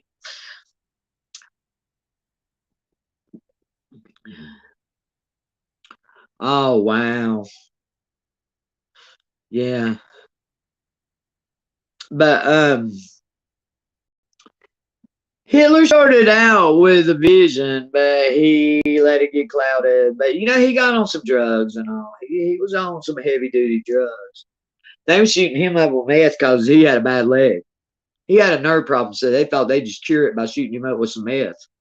And back in them days, it wasn't nasty meth like street meth like it is now. He had chemists that come in and made his stuff, and he was doing heroin and morphine and stuff too.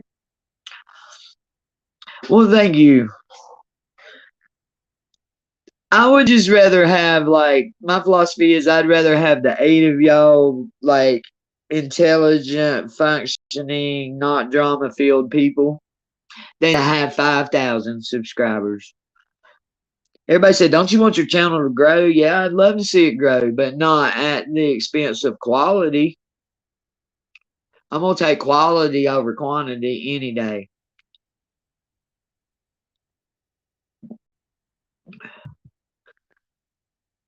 Yeah, Putin, I think, is headed in the same direction, but I don't think they're going to let Putin go that far.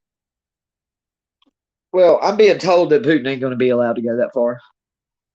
And I do think if we're ever going to see aliens, Putin's going to be the one that brings them in. Because they're going to stop that warhead if he tries to shoot it. They're not going to let that happen. I've already been assured that that will not happen. Now, can I trust 100% what they say? Well, they told me on that. Yeah, I believe I can. I don't believe that. I believe if they're out there anywhere or here anywhere, subterranean, whatever, if they exist or the angels that I know exist and the God that I serve, I don't think that they're going to let him do it. I just don't. Because if he does that, it's going to screw up God's tribulation, end time, Armageddon. It screw up Armageddon if nobody's here to fight. You know what I'm saying? I know that sounds crazy, but it'll screw. It's not biblical. It goes against prophecy. And I know not everybody believes in what I believe in, but I believe in the prophecy. I believe we're in the end days. I believe the tribulation's coming. Maybe not in our lifetime, but it maybe in our children's lifetime or our well, we're kind of like, most of us are grandmas, not all of us, but some of us are grandmas. Maybe in our grandchildren's lifetime, but it's coming. It's soon. It's sooner than it's ever been, I think.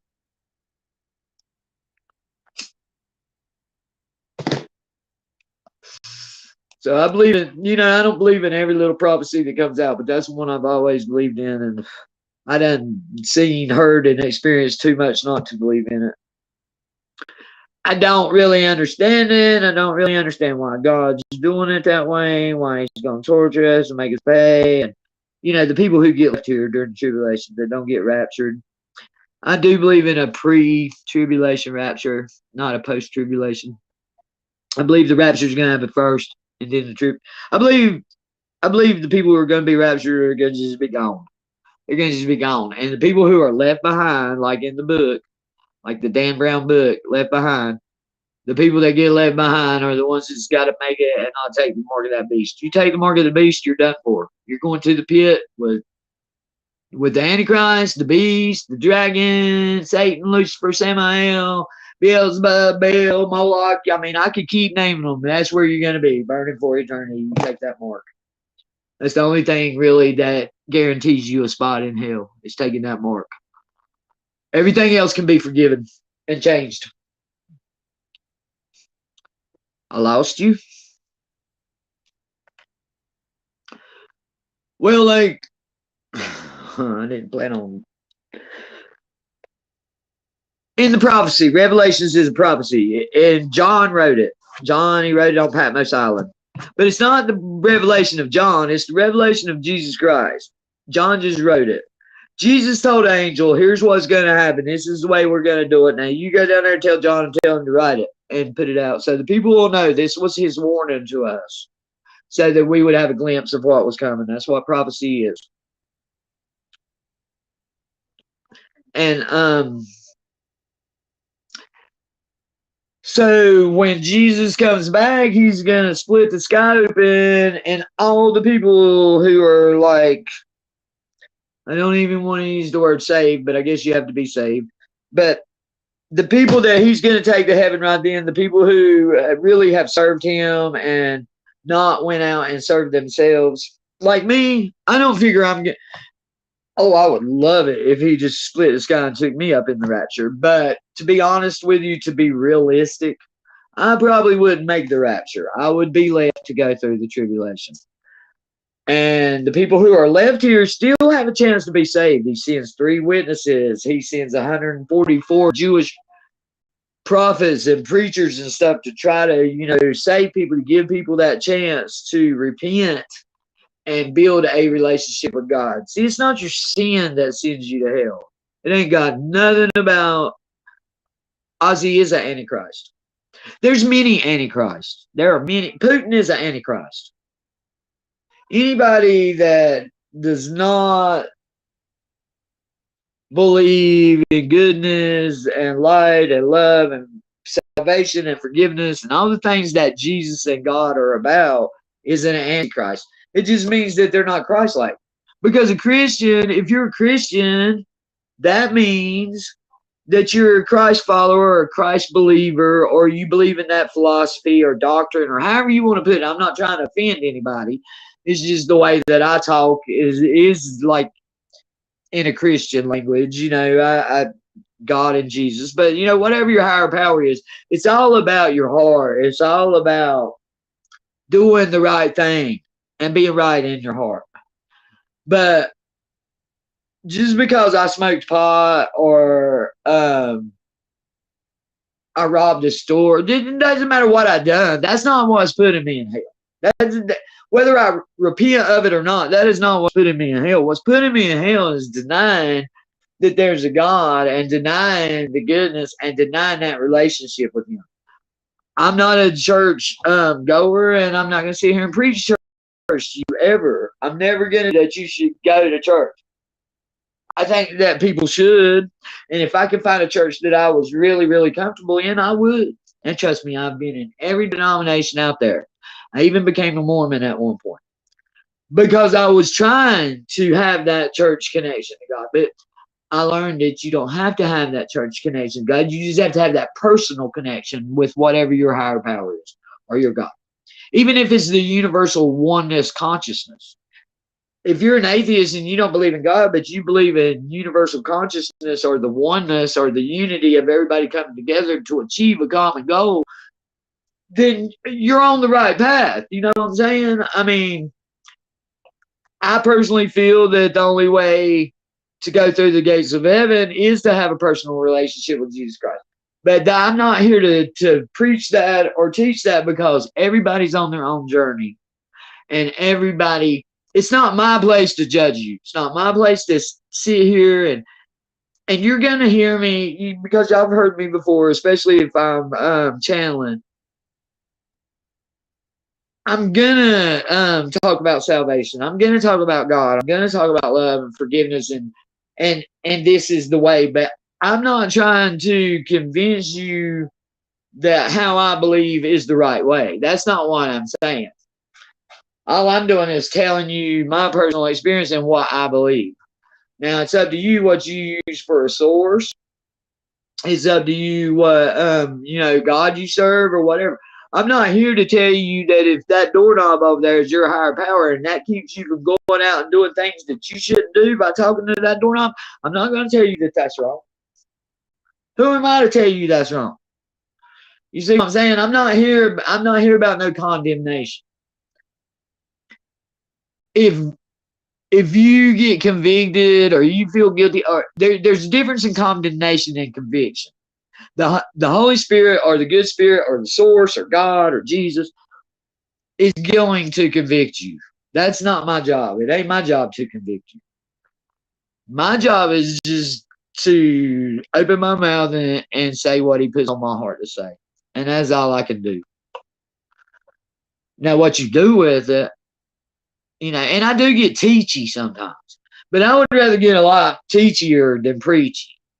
I even try to slow myself down when I get preachy and it's not that I worry about if I offend you, because I told y'all day one, if I offend you, I'm sorry, but I'm speaking my truth. It may not be your truth, and that's why I've always said this may not be the channel for everybody, and obviously it's not. Some people can't really handle it when it gets real like it does in here, and we do get real in here, whether it's me talking or one of y'all talking, because we talk about real feelings and how we really feel.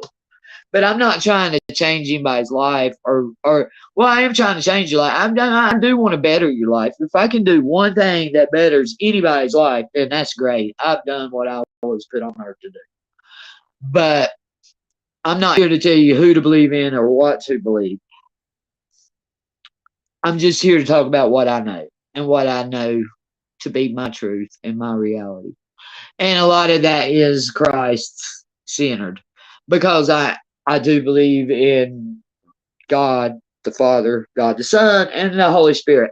And I also believe they're three separate things. I don't believe that it's one God with three personalities. That's not what I believe. I believe that Jesus and God are two separate entities. They're two separate energies. I believe there was God to begin with, and he was like this big ball.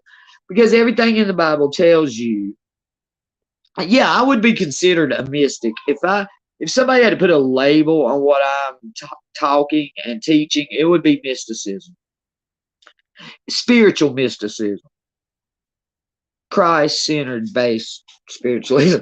But even like the churches, they ain't a preacher in the world that would come in here and agree with me, because I can, I'm more open-minded than that. Because they're strictly, this is what the book says, and that's all there is. And I know for a fact, and I'm pretty sure Jesus might back me up on this when I get to heaven, or well, even wherever I get. I do believe I'm going to heaven. I just don't know if I'll get snatched up during the rapture, if it happens in my lifetime. I believe I'm going to be left here to have to fight some demons, because I haven't slayed all of my own demons yet. You know what I'm saying? So, but it ain't me that slays them. There again, that goes back to your higher power. I can't do nothing in and of myself. I'm nothing. I ain't nothing but a little tiny speck in a big cosmic blueprint. That somebody's got to break out a magnifying glass to find me on the blueprint. You know what I'm saying? I'm nothing. But what I serve is where my power, not my power, but where the power that I talk about or promote or whatever comes from. So did that help any? I don't even know I can't even remember the original question. Oh, the tribulation thing. Yeah, after he splits the scope and takes up let's just call them the obedient people. When he takes up the people who've been obedient without having to be chastised and spanked and corrected and all that. I mean, I'm sure they've had that sometime in their life, but at that point in time when he opens that sky, he's going to take a certain amount of people. All the people that are left here got to make it through to the end. You have more. He gives us chance after chance after chance. Look how long the world's existed without it actually ending. I mean, he's tried to hold it off. He said he wouldn't come until everybody has at least heard the name of Jesus, and now there's not very many places on this whole earth that have not heard of Jesus because of missionaries and things like that. Missionaries lose their life to go to islands where headhunters are and try to tell headhunters about Christ, and they end up chopping their head off. I mean, it's being I call it spiritual warfare. I say that I'm a spiritual sniper. I'm a demon sniper. I'm not the most obedient Christian. You'll hear me cuss. I don't go to church. I can shoot pool. I can spit. I can throw horseshoes or whatever, But in here, you let a demon get in my face. And I'm going straight to Jesus. I'm going to that blood. I'm going to that sword. I'm putting on my helmet. I'm putting on my breastplate of righteousness. I'm breaking out my sword of truth. All these spiritual weapons that I have. Because that's when it really gets real. Like I said, you can break into my house and I'll fight you till I die. But if a demon comes up in here, I'm going to have to fight it. But I already know that I can't whoop it. Not by myself. And that's what the whole point of the whole God thing, I think, is about with Jesus and the salvation. Is I can't live right. I can't not sin all on my own. I can't be obedient. I can't be a super Christian by myself without him. The people who are super Christians or who are going to get took in that rapture are people who let him in, or the Holy Spirit rather, and let them lead their life. They don't go into dark places like we do. And and that's why God tells you in the Bible, tarot cards are witchcraft. Me talking to the dead, it's necromancy, it's witchcraft. You're not supposed to do those kind of things. But then you have people like us that God gifts with things like that because we're the warriors. If that makes if y'all are not following me, tell me. But I'm hoping that y'all are getting what I'm saying. That we're the warriors. Certain people got certain skills because that's what's going to matter when it comes down to it. It's not going to be how good you sat on that pew or how much money you gave that church. That's not what's securing your eternal position. Your relationship and realizing that you can't do it by yourself, but God can do it for you, or Jesus can. When I say God, I'm talking about them all three of them: God, the Father, the Son, the Holy Spirit. I do refer to them separately, but I also refer to all of them as God because they are. I feel like this is the best way I know to explain. I feel like because the Bible says that God is an all-consuming fire. It tells you many times throughout the Bible that nobody can look at the face of God and live because he's like this nuclear energy. He's like this big ball of pure energy. And like I've talked about in here before, everything's on a circuit. You got positive and negative. Positive can burn you and negative can burn you. It's two different kind of burns, but it's still a burn. It'll burn you up, burn you slap up. So he was like just sitting there as this ball of energy, all lonely and like burning everything up. And he wanted to create it. And he bust forth. This energy bust forth and made this circuit that everything operates on, the universe, And I kind of feel like he bust forth with dark and light. That's that circuit. That's the easiest way for me to put it. Is out of one big ball of energy come the light and the dark. One cannot exist without the other. You can't have darkness unless you got light to show that it's darkness. You can't have light unless you got darkness to turn into light. Okay? So it's all coming from the same source. That's why they refer to God as source. Because he was the source. Now, different people, I'm not going to get into the whole demonology thing. We'll do that at another time. But a lot of people see it like Jesus popped out here over on the positive side and Lucifer popped out on the negative side. If you want to put names on the light, dark, or the positive and negative, which a lot of people do.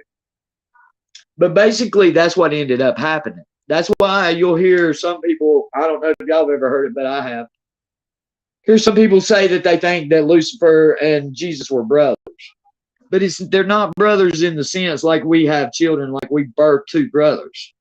It's not like that because there's no woman involved in this. It was just a ball of energy. It's not like us. They're not the same beings we are. They got to remember they created us. So when we look at it, like a lot of people say, well, where did God come from? He couldn't have just been. He couldn't just be. Yeah, he just was. As far as we know, until we know any different, energy, and once energy is created, it can't be destroyed. And that's like a quantum physics universal law. Now, I don't know much about all that physics and quantum stuff, but I know enough to know that when energy, I watch enough YouTube videos to know that when energy is created, it can't be destroyed. So he created, out of himself came existence and the universe and Jesus and Lucifer and the good and the bad. Yeah. So it all just, it sprang forth from that source, which if you really read your Bible and read it literally the way it's meant to be read, it's a lot of metaphor in there, but there's still a lot of literalism. Plus the Bible has been mistranslated many, many times and changed. The church, I feel like the church has tried to keep us in the dark. There's just a lot of things they didn't want us to know, because if everybody knew the things that we know, they'd be running around. Could you imagine what the world would be like with a bunch of like out of control people with gifts running around? And if I've learned in this lifetime, I don't really remember learning this lesson in my past lives, but I am recognizing it now. I fought my gift for so long, and I tried to drug it away, and I tried to kill it, and I just tried to act like it didn't exist. And that's how I knew it ended up coming from God, because I couldn't get rid of it. If it was just some demon powered by me, or I was, reading witchcraft books or whatever, just out there dabbling, then there would be no fruit. There'd be no fruit from it. But I feel like as long as I'm seeing fruit, I'm okay. And Eve is a very interesting concept. But see, to believe in Lilith, you have to believe that Adam and Eve weren't the first humans created.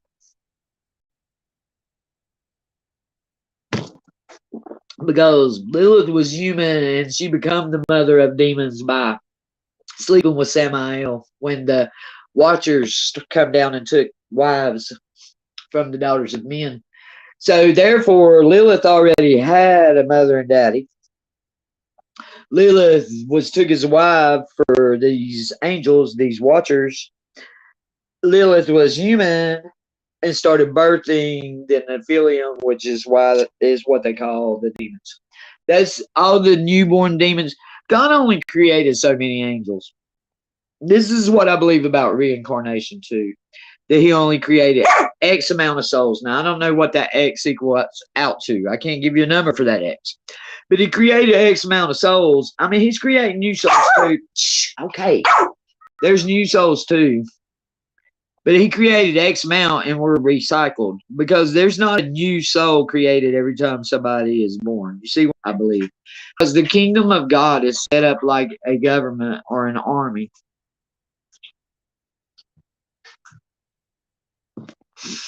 And sometimes you look at the Revelations prophecy and you think, man, that's a good story. Somebody's a good storyteller. Like if you don't believe in God and you don't believe in it, that sure is a good story. Well, reincarnating as a doll, I don't think it's going to happen because they're inanimate. But I think you probably already evolved from a bird, maybe. You probably... I don't think I'm going to come back as no stone or nothing like that. That's a Hindu belief, and I do believe in a lot of some of their stuff. But Bella, for example, my dog that died back before Christmas, Bella was a gypsy trapped in a pit bull body. Bella was an old soul.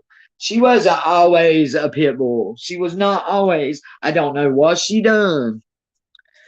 And I always looked at it like, I don't know what she done to get demoted down to come back as a dog. But when I really think about it, and I was talking to Gabby about this morning about the trust that I have in my dogs and the like spiritual connection I have with my dogs have never stabbed me in the back. They have never called the police on me. They have never stole anything from me. They have never betrayed me. You know what I'm saying? I trust my dogs. I don't have that kind of trust in humans or anything else. I don't even trust cats like that. Cats are on the darker side. Most dogs are in the light. But when Bella died, I made the statement to my daughter-in-law. I said, I don't know why Bella died, to get reincarnated as a dog from going from being a gypsy. She was like a real true like Romanian gypsy. I mean, her soul was gypsy. And yeah, agape love. And that's what the whole God thing is about, that unconditional love. He loves us no matter what we do. Because God even repented, and he used to just strike people dead. And once he created Jesus in them, like once Jesus come down here and walked in the flesh and went back, and God repented, when he sent the flood, he repented that he killed everybody. But he had to, because of the Titans and because of the Nephilim, and you got angels running rogue and breeding with humans, so he had to put a stop to that, because he is the overseer. He's the God. He's the supervisor. And that's just putting it in human terms, I mean, it's so much more. It's hard to put it in words. But like with the dog, we're their God. They depend on us for their food, their vet care, their shelter, their love. I am that dog's God. That dog doesn't lay over there and think about Jesus when he's dreaming. He lays over there and thinks about protecting me when he's over there barking in his sleep and stuff like that. Because I'm his God. He's totally dependent on me. Now, there are dogs like Lucy that can go out here and hook up with a pack of coyotes and make it for the rest. Lucy wouldn't have a bit of problem surviving out here by herself with no God. Because she's got that kind of mentality. But he don't. He would starve to death if he was on his own. Because all he does is eat and poop. Eat and poop.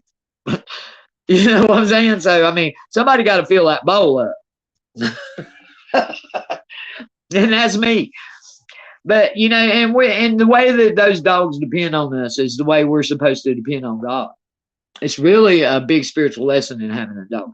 When you really get down and get into that kind of psychology of it, is that the way that dog depends on me, I should depend on God.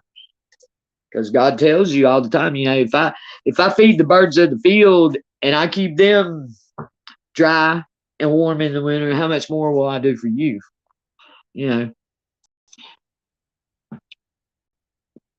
So,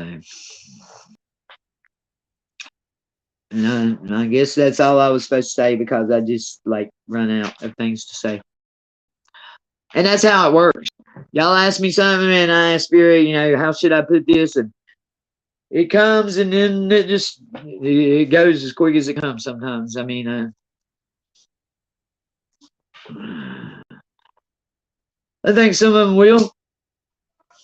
I think our sins are going to be factors in where we spend eternity. But I think the bottom line is whether or not you're positive or negative. If you died in the positive, then you're going to go to be something positive on the other side of the veil. If you died in the negative, you're going to go to be on the negative side on the other side of the veil.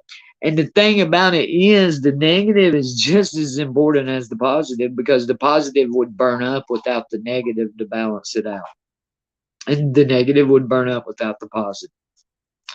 The negative would freeze to death. A negative burn like off of a wire or something like that. If you got like electricity, look at it like because that's what we are.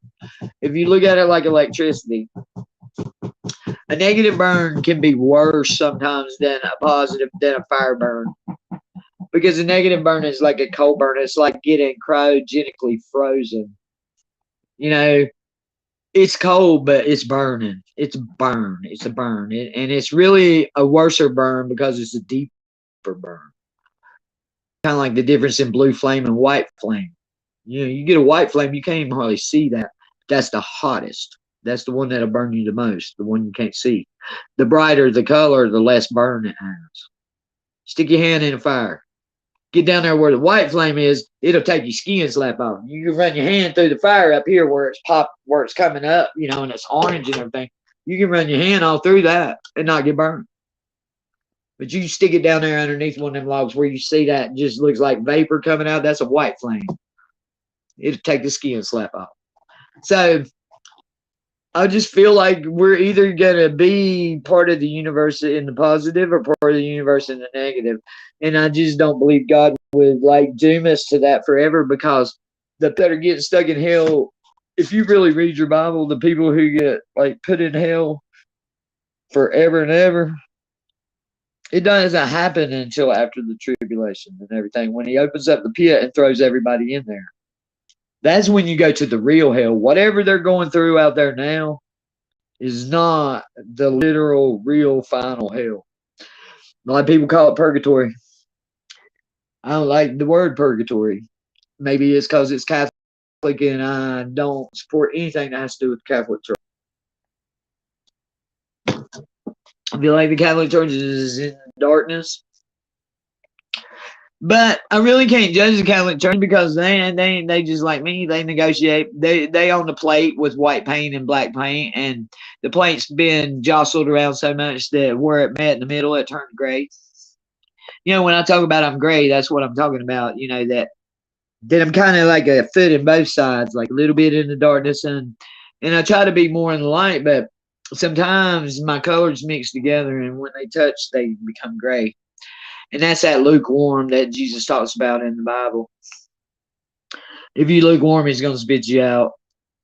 And how can I sit here and say that and believe that and do the things that I do? And that's where I struggled with it my whole life. And finally, I just had to accept it and embrace it, because I couldn't get any peace when I didn't. I was tortured until I made the decision to accept what I see and what I feel as a gift from God. That's why I say I don't think that Satan casts out Satan. I don't think Satan gave me this gift so I could come against the gates of hell. He's not going to create a soldier to come against him. You know what I'm saying? Oh, you're leaving? See, I just now look down. That's what happens. I get talking and I don't mean to not pay y'all no attention. That's not what I'm trying to do. Yes, thank you, Natasha. I love you. I know it is late. A while ago when I was given the time, she was way late. But thank you. Is Charlie still in here?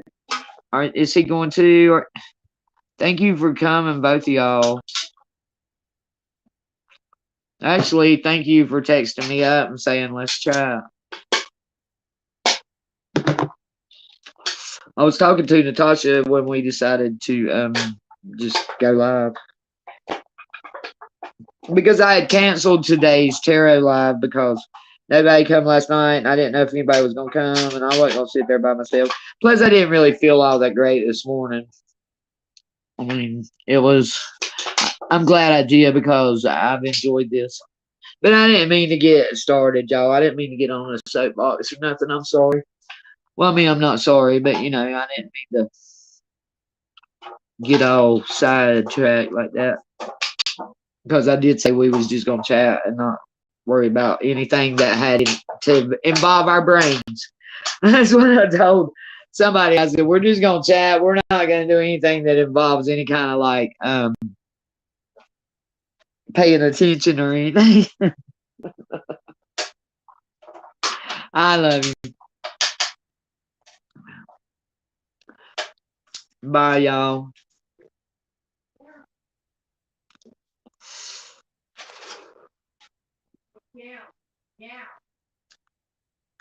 Well, I tell y'all the other day, Charlie, her son, the CC guy, I had a headache that I'd had for a week, and I asked him if he could maybe take it off of him. Cool, he's strong. I ain't had a headache since, and I usually get a headache every couple of days. I mean, he really got that down. Oh, yeah, I was talking about you, and you hadn't even got out of here yet. It was good seeing you too, Charlie. And you come back anytime. You don't have to wait on Mama to come. You welcome anytime. You are a resident. You are a bodyguard. We don't let many men in here. No, I'm just kidding. That was a joke. Hey, Shandon. Did it quit storming? Yeah, I know, Charlie. But I mean, I'm just saying you welcome anytime. I know, Shannon, I'm sorry. I just ended it because, nobody else came and Mom was in there, but she couldn't, for some reason it wouldn't let her text, and I didn't know it, and I just went ahead and ended it after you got booted off.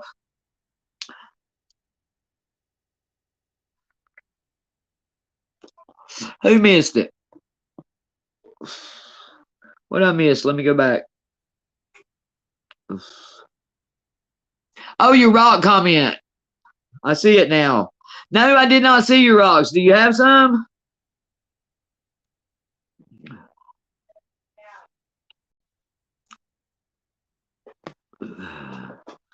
Is that what you're talking about, my rock comment? I mean, your rock comment? Look at me. Oh, I'm still coming down off that little download.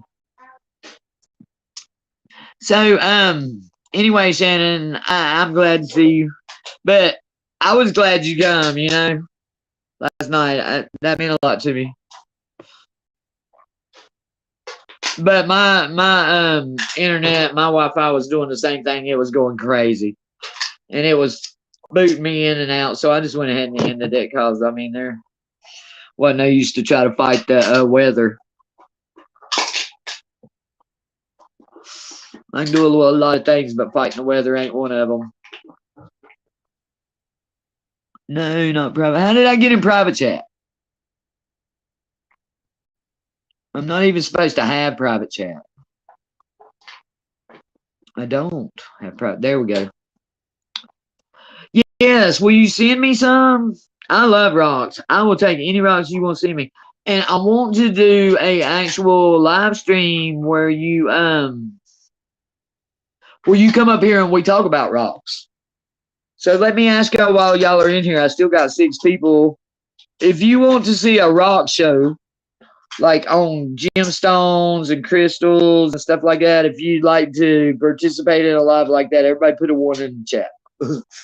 I mean, if that's something y'all would like to do, because Raven has like some awesome pieces of gemstone and rocks, and we call them rocks, but really they're gemstones and crystals and healing stones, and she's got some really nice ones.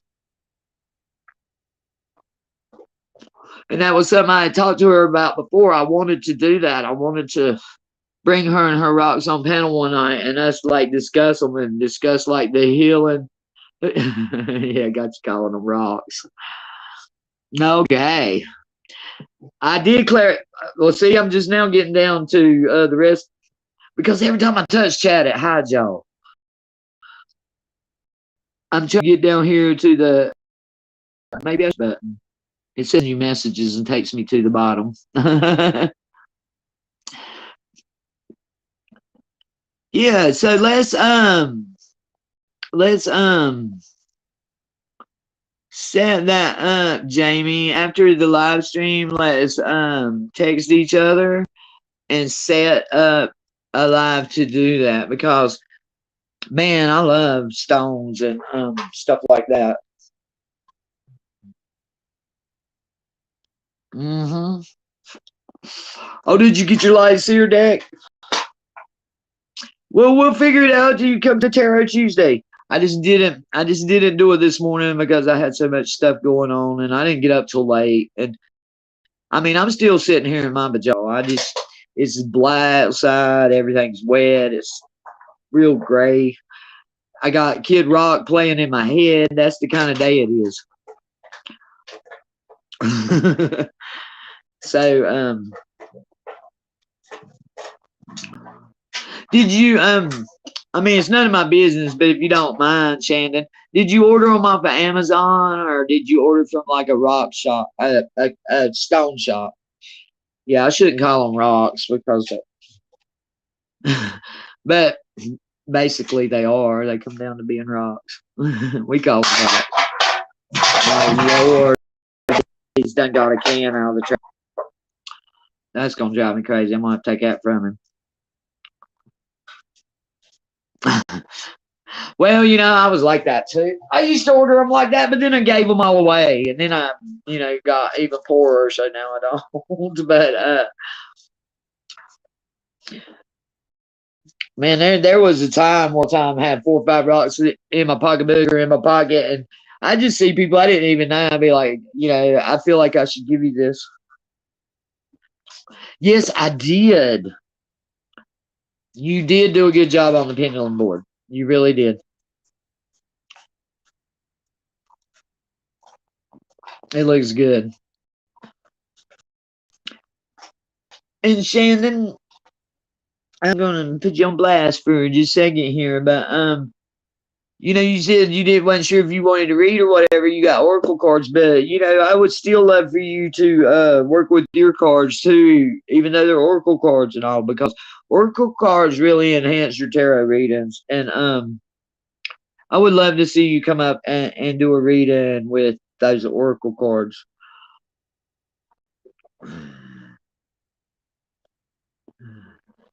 I would love to have a board. I really would. I've kind of stayed away from using a board because of my bad experience with the Ouija board. But my pendulum is not the same thing as a Ouija, and I believe that maybe I could be okay with the pendulum board. I really. Oh, hang on. Let me get a can. I can't do that. That's just too loud. Come here, buddy. You got 1,000 toys. Please get a toy. Look here. There's a toy. There's a toy. I'm sorry, y'all. I couldn't handle him crunching that can. That was very loud.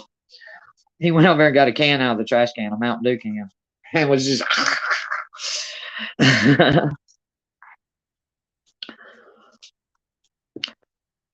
Well, yeah, that's why we're doing the tarot thing. I've been doing tarot for years. Shh. I'm not gonna play with you right now. I'm busy.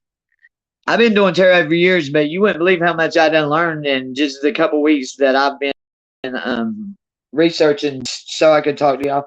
Look at this. I don't know if y'all can see this.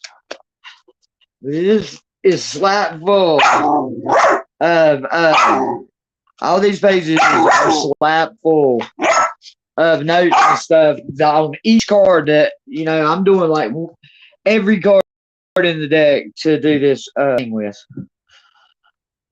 to do this series with. So I mean, I've learned so much that even stuff that I never did know. I'm learning new stuff and everything, just like doing all this research for the Tarot Tuesday. So I'm learning right along with you. That's why I don't like to get teachy, because I feel like I can learn just as much from y'all as y'all can learn from me. I'm just up here because I hate typing. I couldn't type all this I had to say. You know what I'm saying? There's no way I could type it all. I don't even do readings where I type, because if I do a reading, I'd rather have you on video, because if I try to type it, it's not going to say what I was trying to say. It's going to change it somehow. And that ain't good.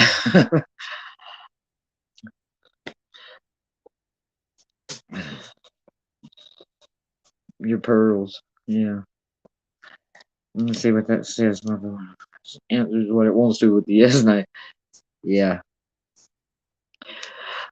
I got a string of pearls my ex-husband gave me, but I don't have any pearls to work with. I've never worked with pearls. Although I've worked with a lot of runes and chicken bones and stuff like that. Well, not chicken. Well, they were chicken bones. When I was in prison, I made me a set of runes out of chicken bones.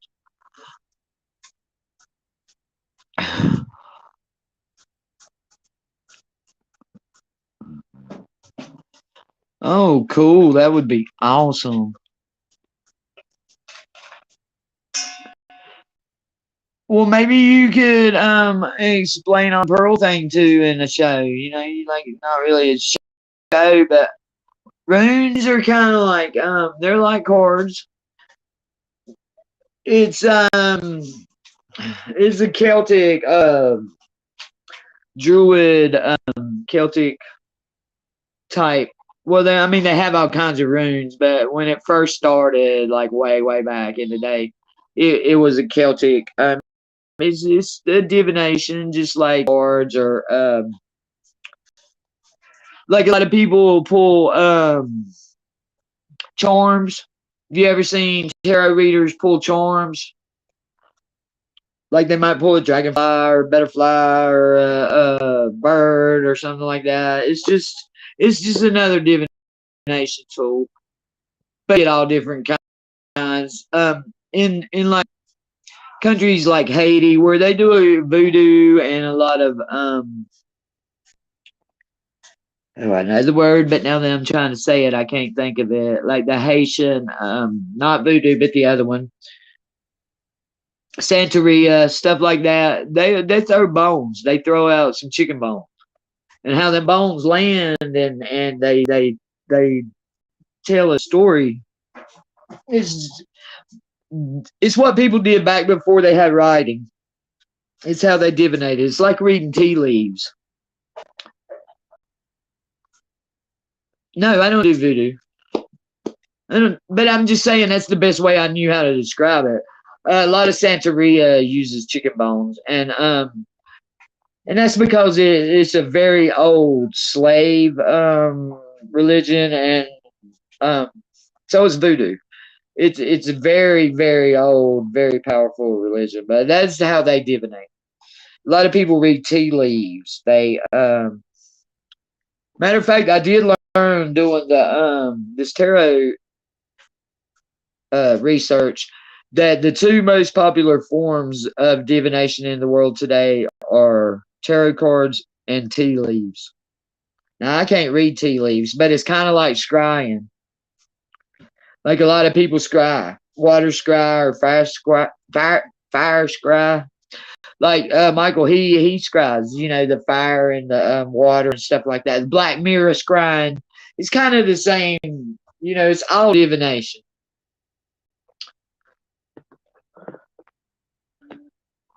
Which of course, you know, the Bible does preach against or teach against. But I get there again, if you, I feel like if you have a gift from God and you're okay with your gift and your God, then you know that's something you have to work out within yourself. And if you're comfortable with that and you feel like that's what you're supposed to do, then I don't feel like he gives people gifts and then doesn't expect them to use them. I believe there are exceptions to things. Now, I don't believe that he wants us predicting people's futures, and I don't believe that he wants us casting spells. I don't believe that. I don't cast, and I really don't tell the future. When I do a tarot card reading, there's some questions that I don't let people ask because it's not my place to tell you the future. The point of the tarot is to give you guidance on the path that on the journey that you're on, and to help you choose which. If you come to a fork or a crossroads in that path, to help you choose which way to go. It's not about telling you what's going to happen in the future. And I think that with any kind of art or skill, I call it craft. I call it all craft, divination, witchcraft, herbs, healing, all of it. I call it craft because it's a craft. It's something that you spend years developing. It's not just something you can pick up a book, um, how to be a witch 101, and by next semester, you're a witch. And when you graduate in 4 years, you're a sorceress. It doesn't work that way. So, you know, you spend years developing your skill and your craft, so to speak. So, but I feel like with any kind of craft or any kind of skill or gift, it all comes down to the intent and the motivation behind it. What is your intent? And I feel like if your intent is pure, you know, But that's a personal choice. Me, I struggled for I can't even remember how old Gabby told me I was. Gabby had to tell me how old I was yesterday. I can't even remember how old I am, but I know for over 55 years I struggled with my gift, and only really truly have embraced it and watched it really like skyrocket in the last, I'd say, 5 or 6 years, because I realized I can't kill it. And I also realized, through a lot of prayer and stuff, that it's about my intent. Now, if I went out here and cast it on people and was trying to do harm and stuff, God's not going to bless that.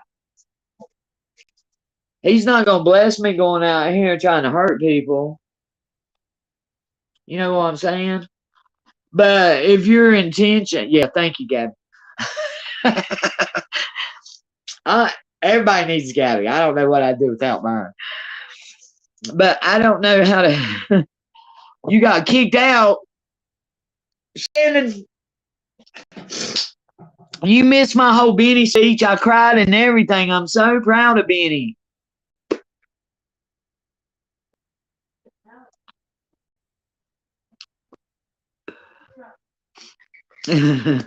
Yeah, she knows me better than I do.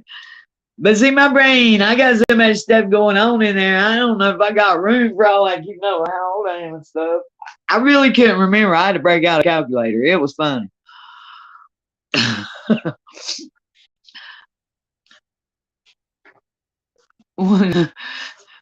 You got to give her some numbers to work with. Oh, Lord. Oh, Lord. She didn't come up with a number. She didn't. Oh, my God. Is she right? Man, if she is right. Oh, my God. Woo. That was almost a bullseye there, Gabby. That was a direct hit. Direct hit. I'm going to be like the aliens. Direct hit. Direct hit. But, what's he lying about, Shannon? Well, I mean, I know he's not going to, like, turn into no super angel overnight, but I have seen growth in him.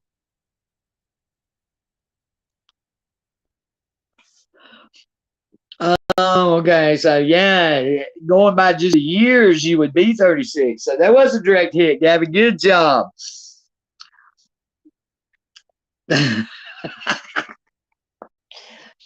See, that's Gabby's gift. One of them. She's got several. I love you, little man. And I live with a Colombian drug lord that I sleep with every day. And we cuddle in the mornings. Man, the spirits named my dog Crystal. They named my dog Don Pablo Emilio Escobar. I don't know if you know who Pablo Escobar is, but he was a big Colombian drug lord. And my little bully is living up to his name. And our little 5 acres are Colombia for him. Well, I think he's trying to save his own tail. I really do think that he's trying to save his own tail because he's scared he's going to get caught up in all the warrants that are going to come down when they start issuing them. But I have seen some growth in him. I think the Ernie thing just cracked him. Yeah, I just called him Don Pablo. See, I had this dream, Crystal. I had a dream because my dog died back in December, and I wasn't going to get another dog yet. Well, my son come home at 2:30 in the morning and wake me up and had this little puppy. Now, he's a full-blooded bully. He's like a $600 dog. And he went out, and somebody worked with gave him to him for free. Let him come over and pick a puppy out. So, I mean, I'm really, truly blessed because I couldn't have afforded. I've had bulls my whole life, but I've never had a bully, and I've always wanted one. But I couldn't afford one because I was saving pits that, might not have had papers or whatever. But this is my boy. Oh, and he's so sweet, but he's mean too, and he's got a mouth. He back talks me. If I tell him no, he barks at me for 30 straight minutes. Yeah, that wall is crumbling. But I also seen some growth there. I mean, I just, I ain't never been no Benny fan. It's hard for me to even stay in there more than 10 or 15 minutes. It's too much other stuff going on. But I did see some heart in him, and I was saying a while ago before you got in here that I was kind of proud of the growth that I've seen in him. But I knew his motives wasn't 100% because I figured he was trying not to get caught up in it.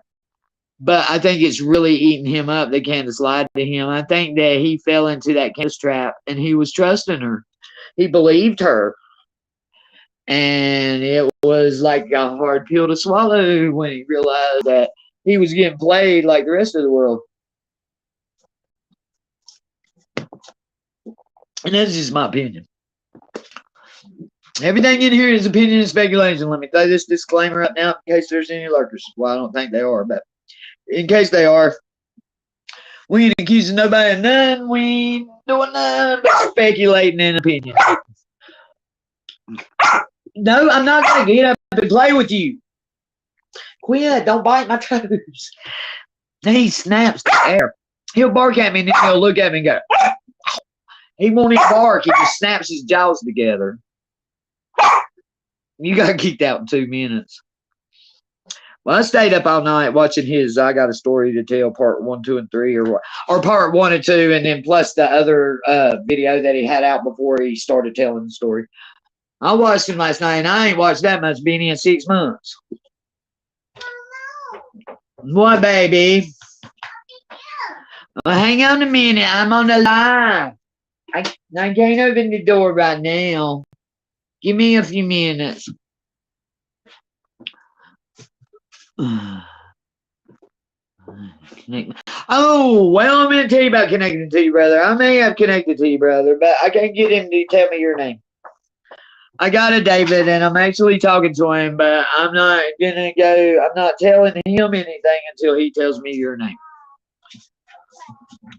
And after what I just learned about, making sure that they prove themselves about who they are, he's really going to have to come off with your name before I go any further with him. I mean, but we have been talking.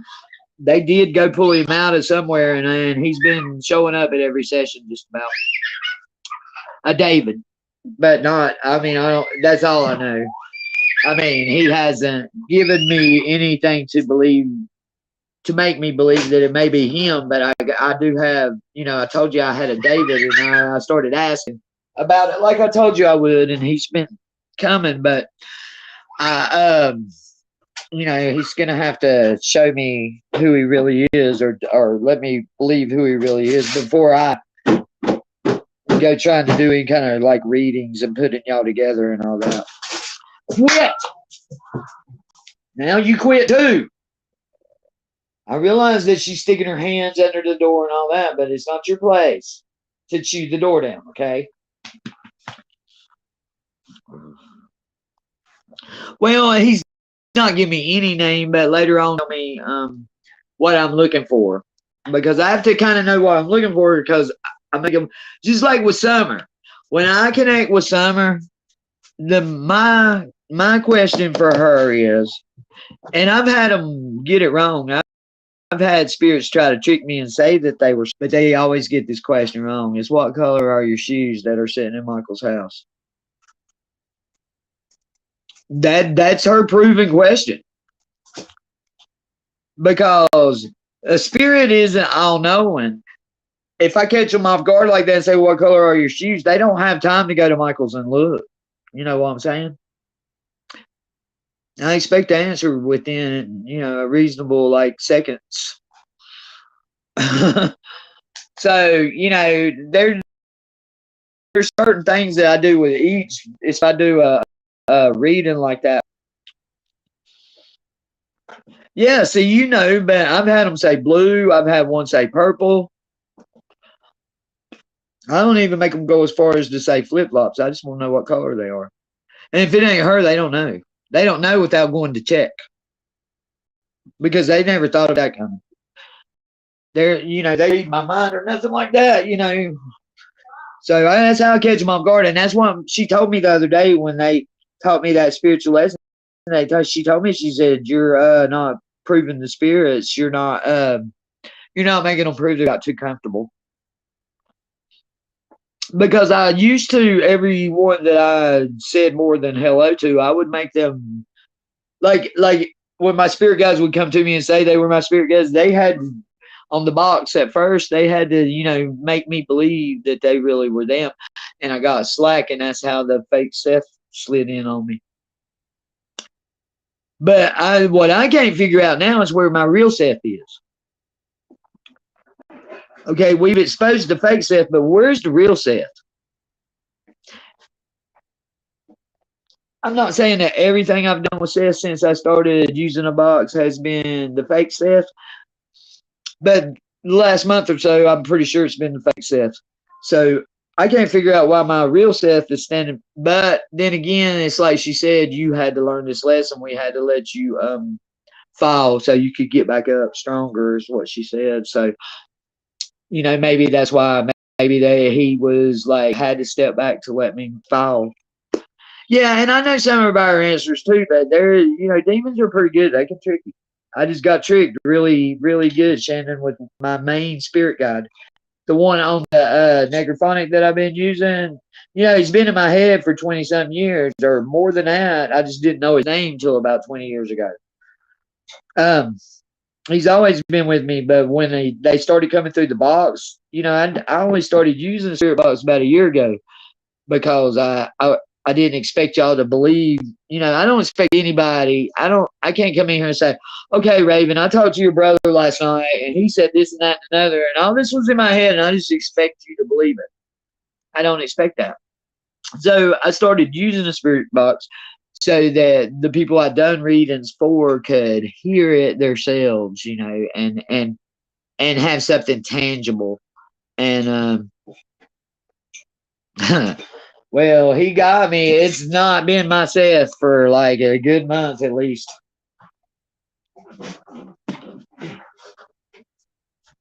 Look, boy.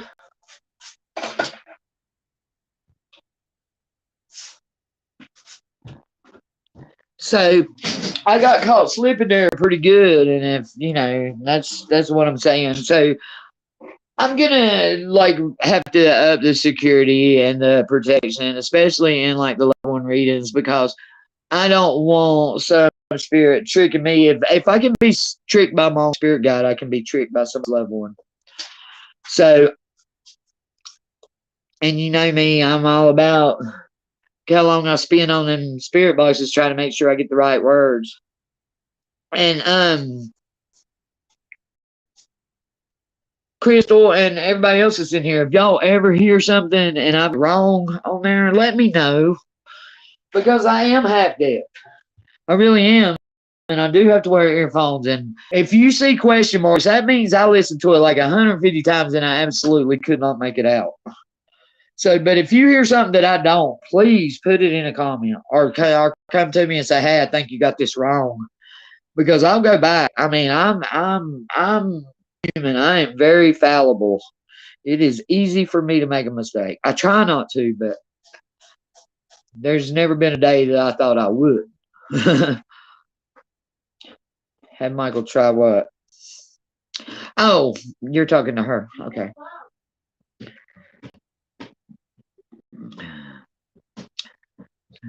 It's all about Summer, and I said it's always been about Summer, but Gmod's told me never to mention her name, so why now? And they blocked me. Yeah, Crystal. He went on that don't remember his name kick, and that's what I thought. Oh Lord, he's lost forever. But then I did see some real remorse and some damn, how could I be so stupid in him last night? To believe Candace. And I may be wrong, because I just got through saying, there's a very good possibility I could be wrong. But I actually gained a respect point. He gained a respect point with me. But overall, I've not been a Benny supporter. I've not been a Benny follower. Sometimes he's funny and sometimes he's not. I mean, to me personally, he's just not really my cup of tea. But I have seen him up his game, and I've seen him. Well, Crystal, I just got a new app and a new video editing thing, and I just stepped the game up, and it's so much clearer. It is like way clearer. Like I went from only understanding 20% without headphones to I'm getting like 80%, and I'm not even having to slow it down anymore. My necrophonics, I was having to slow down to from 10 to 0.5. I don't even have to slow this new app down. It's that clear. So it should get better. The newer videos should be a lot easier to understand. And if you wear headphones or earbuds, that's the only way you're going to hear the whispering spirits. And a lot of times,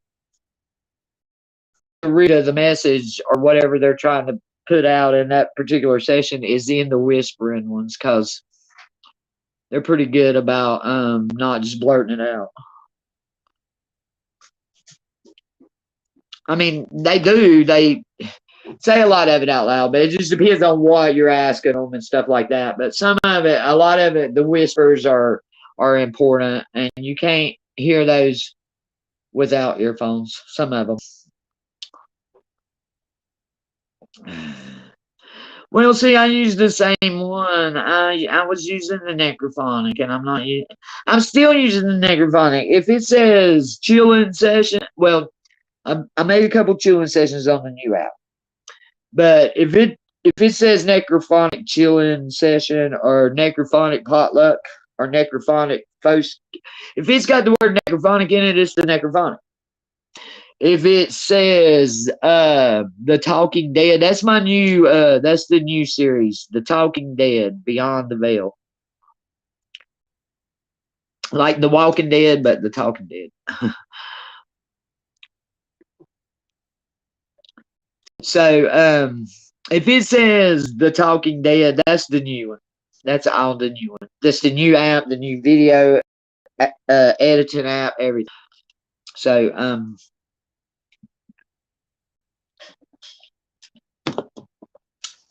I think it's just better. I can understand it, and everybody tried to tell me, the necrophonic's evil, and I kept saying, y'all just saying that because there's a pendulum on the thing. Because if you got a connection to spirits, them spirits are going to go with you whatever app you're on. It doesn't matter what you're using. I could be just using a radio, and the same spirits are going to come through. But I learned that lesson too. You're going to have a lot more negative on that necrophonic, and I didn't believe that. It had to be proven to me, and I guess I proved it to myself. Because once I got on the new app, my spirit guide told me, she said, I've been trying to tell you about this guy impersonating Seth for over a month. She said, but you couldn't hear me because I couldn't break through all the darkness. That's what she told me. Those were like her exact words. Like I couldn't break through. There was so much darkness that I couldn't break through. You couldn't hear me, she said. And the more time I spend on the box, the less time I spend inside my head. So they also got on me about that. I've got to do more meditating and more reading. Well, not really readings for y'all, but I've got to do more communicating the way I used to do it and not depend on that box so much, on that app. But like I say, when I do it on y'all or I do something like I feel like it's important for other people to watch to the point that I'm going to make a video on it, I don't think people should just take my word. That's why I like to use the box, because they do have something tangible. Because as much as I believe, I'm still a little bit of a skeptic. If I was going to go have somebody, yeah, Michael's the one that's kind of been preaching at me for months about it, and he was right.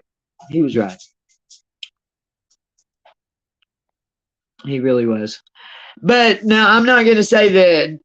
I'm not going to say anything bad about the necrophonic either, because I started out, I tried just about I tried every free app out there, and the necrophonic was the only thing that I could work with. And I've been working with it for over a year. And, but you know what? Within 2 sessions on the new app, I was like, oh my God, And I wrote him an email and I was like, you was so right. The necrophonic had so much more darkness than I realized. And that's the thing, you know. There's still those same some of those same dark spirits that say smart ass things to me or stuff like that. Like they give me, that's why I got into it with them the other day. That's where all this lesson come from. I had a 32 minutes or something like that of a session that was vulgar. It was vile. It was to a point that like halfway through transcribing that, I just deleted it.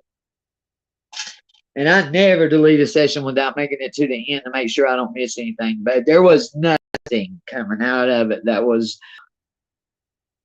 wisdom or informative or anything like that. It was just all like oozing. It was evil. It wasn't even dark. It was done went evil.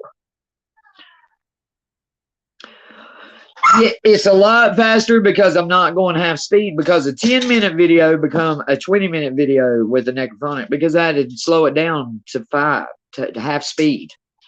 With this, I'm not having to do that. So I can do a whole 30-minute video. With the necrophonic, if I had 30 minutes worth of audio, that was an hour worth of video. You know, because you slow it down, it doubles it. So yeah, it's a lot better. I like it a lot better. And I like the new kind of editing app because now I got like a real intro instead of me just writing on over top of pictures. I mean, it's pictures still, but they got like, you know, it's animated and all that kind of stuff. It's a lot nicer. And I'm working on another new intro now, but the one I got, I'm happy with. It was a lot better than I had. But yeah, the new series, and like I say, there'll still be necrophonics and stuff like the new series. And I'm doing it like a book. I'm making it like chapters. Because after all this happened, I said, what, you know, what are y'all? And this is the session that y'all will probably see either later tonight or in the morning. It'll be ready and I'll have it posted. Is I was like, well, where do you see us going with this relationship? You know, because I mean, I'm not just doing it for people's levels. I want them to have a voice. I want them to be able to tell their story, because even demons has got a story. I'm just gonna be a little more, you know, on point than I'm not gonna get it. I'm not gonna let my guard down quite as much. But overall, the relationship between me and my good spirit shouldn't change that much. You know what I'm saying? I'll be a little more careful, but overall, it shouldn't really change that much, except for it's going to be a lot clearer. And so I asked them, you know, like a year ago when I first started on the box with y'all said, you know, you had a story to tell or whatever. Is that where you want me to go with this? You know, where are we going with this? What are we hoping to accomplish? And I think that's kind of what we come to, is that even though they're not always trying to tell a story, they are telling a story.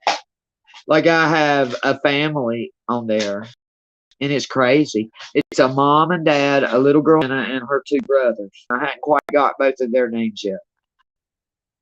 But you know, so then that's a story right there. You know, just that one little family is I could write a book, and I do write. So. And I thought about writing a book, and they said maybe one day, you know, will they give me something solid enough to, you know, follow through for a whole book. But because I ain't trying to get famous or be nobody, and I just feel like they should have a voice, and there is a story to tell. And I always ask them if they got any messages. That's why you see a lot of names. Sessions, because every one of those names is either their loved one or their name that they're trying to reach their loved one. You know, so a lot of times the session will just be a total failure, but there'll be 20 different names. So I transcribe it all and put it all out there anyway, because you wouldn't believe how many people have just popped up. Hey, that's my daddy's name, or hey, that's my grandma's name. You know, and then we can start looking at, well, is this your dad or is this your grandma? You know, can we get a session together where, you know, you can speak to them or whatever? And that, I'm just trying to do good and not, even though I work with the darkness, I'm trying not to be quite as dark as I used to be. Because now I used to, 20 years ago, I'd have thrown a spell on somebody, but not now. I mean, it's just, but yeah, I'm just kind of tripping over the fact that I kind of like got all mushy thinking Benny's really hurt. And one of my sessions last night is about Benny, and the spirits really call him out. They call him, they're like, Benny! At one point. So there is a session up there right now about Benny. It's called Benny and the Feds. The last session I done where I put Benny in it was Benny and the Whales. But I got that song in my head. Benny and the Jets. Every time I say, hush, stop. Every time y'all see what I'm saying? I mean, he'll bark at me for 30 minutes. Well, now see, I don't plan mine out. I start every reading with how are y'all doing? How's it going today? How was your night? And then, well, see, a lot of it I don't put out there, like, because I meditate and all that first before y'all don't see all that. And what can I do for y'all? Do you need light? Sometimes they'll say, pray for me, or I need light. So I do all that before I get into what's on the video. But I start out with how are ya? Who's with me? Now on the box, you're not gonna hear they're not giving me their names like they did on the Necrophonic. I was told that that my real like higher vibrating spirit guides, angels and stuff like that were not the ones like rattling their names off, which I knew that anyway. And we've moved up into a much higher vibration. So I'm not going to get as many spirit guide names and stuff like that, which I only knew who a couple of my spirit guides.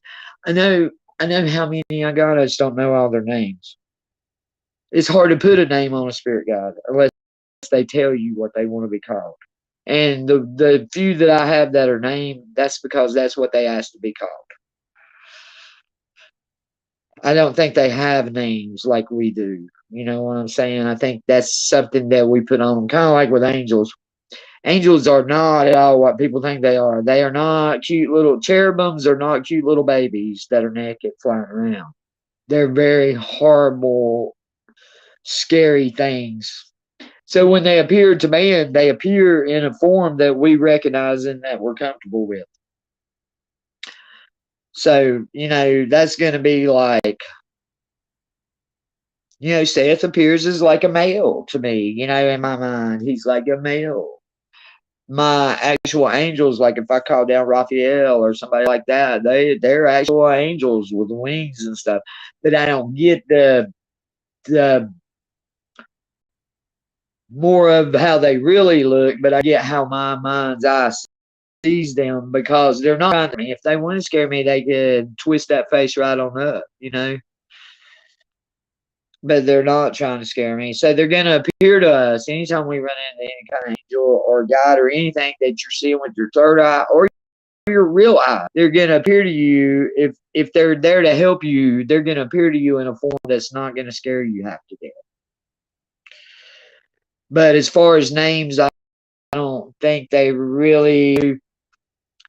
Once you get on the other side of the veil, everybody's got that what they call their soul name or their magic name or whatever. You're not supposed to really tell that to people. That's where people get power over you and stuff like that.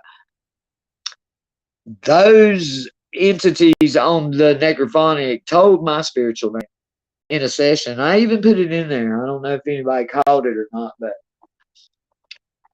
I actually transcribed it because I do that because I'm not trying to hide things from y'all or cut up my videos or whatever. If the video's cut short, I usually say I had to cut this short because it got dark. It got too dark for me to keep, spending hours translating them words. I mean, I'm not going to translate a bunch of fuck you, suck this, and all that. I'm just not going to do it. But, yeah, I think, I think that otherworldly name is something that you shouldn't share, and that's probably why that a lot of people don't know their spirit guides' names. And if you do name them, they're gonna agree with something for you to call them. They're not gonna give you their real name. The first thing you got to do, though, like Raven, you're asking me that, is like identify how many you got, what surrounds you.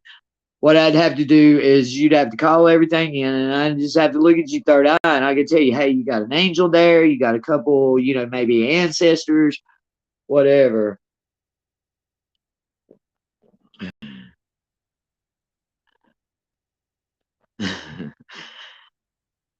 I don't think tenfold will stop a real spirit guide or an angel if they really wanted to get there. If they really wanted to come to us, I don't think tenfold in the walls or whatever is going to stop them. I don't know where the tenfold thing come from. To block out the radio waves, I reckon, but that's how they communicate, not what they are. That's what people don't understand.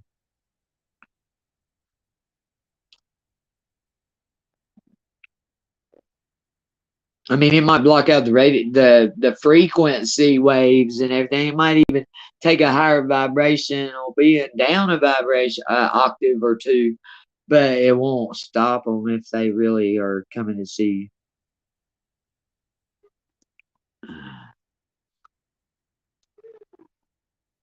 Oh, yeah.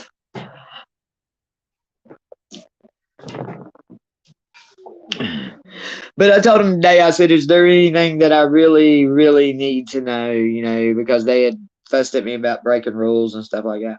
And my spirit guide says, she said, you're not doing anything that bad. She said, but what you really, really know is that it's all about love.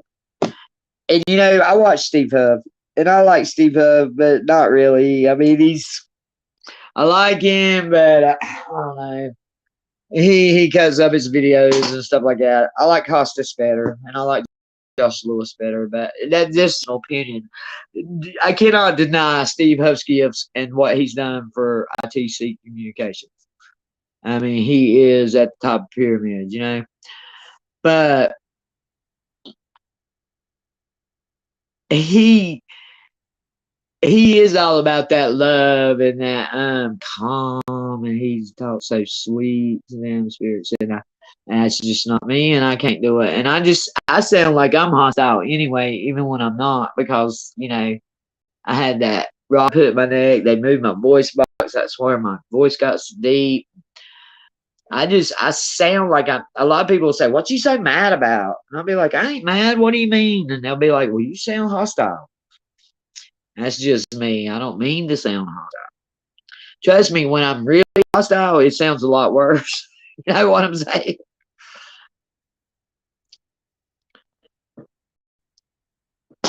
Yeah. Yeah. I like Costas is my favorite. Costas is very sincere and very he's not doing it to get famous. Now, like Steve Huff, it's Steve Huff's life work. And Costas has been doing it his whole life, but it's not his life's work. You know what I'm saying? It's what he enjoys doing. He's like me. He really is fascinated by it all, and he really wants to know what's going on. Well, y'all know that my spirits went over there and just like slapped him around. He'd been asking them what they was eating, and at the same time I'd been asking. They went over there and told him they were eating people, and then come back to my spirit box and laughed about it, horse laughing. I was like, did y'all, I played them the clip, and I'm like, did y'all see what some spirit told Costas, and all this stuff, and they're like belly laughing and rolling and calling me stupid. You're stupid. They were like, you don't know who that was, and they said it was Ed. It was Ed. Went over and told him to eat people.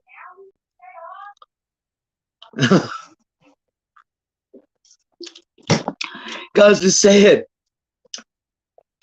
people out there want to know what it is y'all eat. If y'all eat over there, what do y'all eat? And he said, humans. And Costas turned around and looked at the camera. You could see the look on his face. It was priceless. And I did think it was funny, and that was probably their legal right there, was the fact that I was in agreement with them, and they just like busted my ass for it.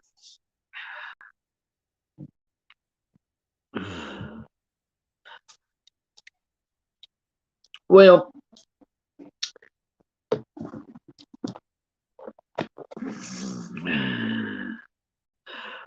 yeah. Now, Michael.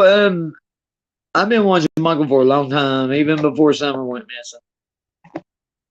The only reason I got involved in the Summer case at all is because she just got my heart, man. I mean, the minute like it happened and that Donna Candace did that first interview, I told my daughter-in-law, I said, that the mama done it. You know, I mean, it just like I had all that come to me. And but see, Summer's case, there's so much going on there. I've never got a crystal clear vision of what happened or who done it or whatever, which is really weird. But I really do think, and this is a little bit of a rabbit hole, y'all, but I really think that we're not meant to find out yet. I believe God is like really controlling this situation, and I don't care how psychic you are, whether you Reverend Donna or whoever, you're not going to get a crystal clear view until God is ready to give you one. You know what I'm saying? I think because even Donna will tell you that's not the way she normally works. Normally, her visions are more clear, more precise, you know. And I've had spirits, angels, and stuff tell me I can't tell you that we're not. It's not. They told me in that box I done about being in. I did one about Summer. That's some of the new ones that's up there. They said it's not the right time. It's not time yet. So somebody like God is controlling it to the point of He's not allowing us to see that because it's not. There's a divine timing, a divine hand on that whole situation. Which a lot of people, you know, if you don't believe in stuff like this and you don't do the things that we do, then people don't understand that we're really not in control. It doesn't matter. Even if you was King Solomon and you had the ring and you could summon up a demon and control it, if God tells it not to tell you something, then it ain't gonna tell you. Not correctly anyway. You know. So, and that's what a lot of people forget about, that even though it's darkness and even though Lucifer runs this world and all this crap that's going on with the dark, bottom line is the source, that big ball of energy I was talking about, that was God, that sparked out and created everything. That's what's in control. It'll always be in control. It'll never lose control because it's everything in one. And darkness and light are separate pieces of it. They're not the whole. The whole is still intact, which is the source. And there's nothing gonna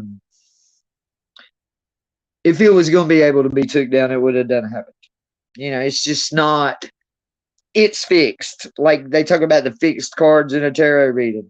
Cards are not fixed in a tarot reading. They're apt to change. God's not. He's the same yesterday, today, and tomorrow. He repeats that over and over and over. He's not. He's never. His heart might be ever changing, but he's not. He's established from the foundations of old. You know what I'm saying? I mean, he was the beginning. There was no beginning, but he just was. A lot of people don't understand how he just was, how he could just be. He didn't have a mommy and a daddy. He wasn't birthed. You know, he just was, and that's part of faith. That's where it comes down to. You know, if you believe in angels and demons and you believe in aliens and all this stuff, I don't understand why it is so hard to believe that God just was. But I run into that with a lot of people. A lot of people just can't buy that. They talk to aliens and get abducted and everything else, but they cannot buy the fact that God just was. That nobody created him. It wasn't the Big Bang and all that. He just was. That's hard for people to grasp.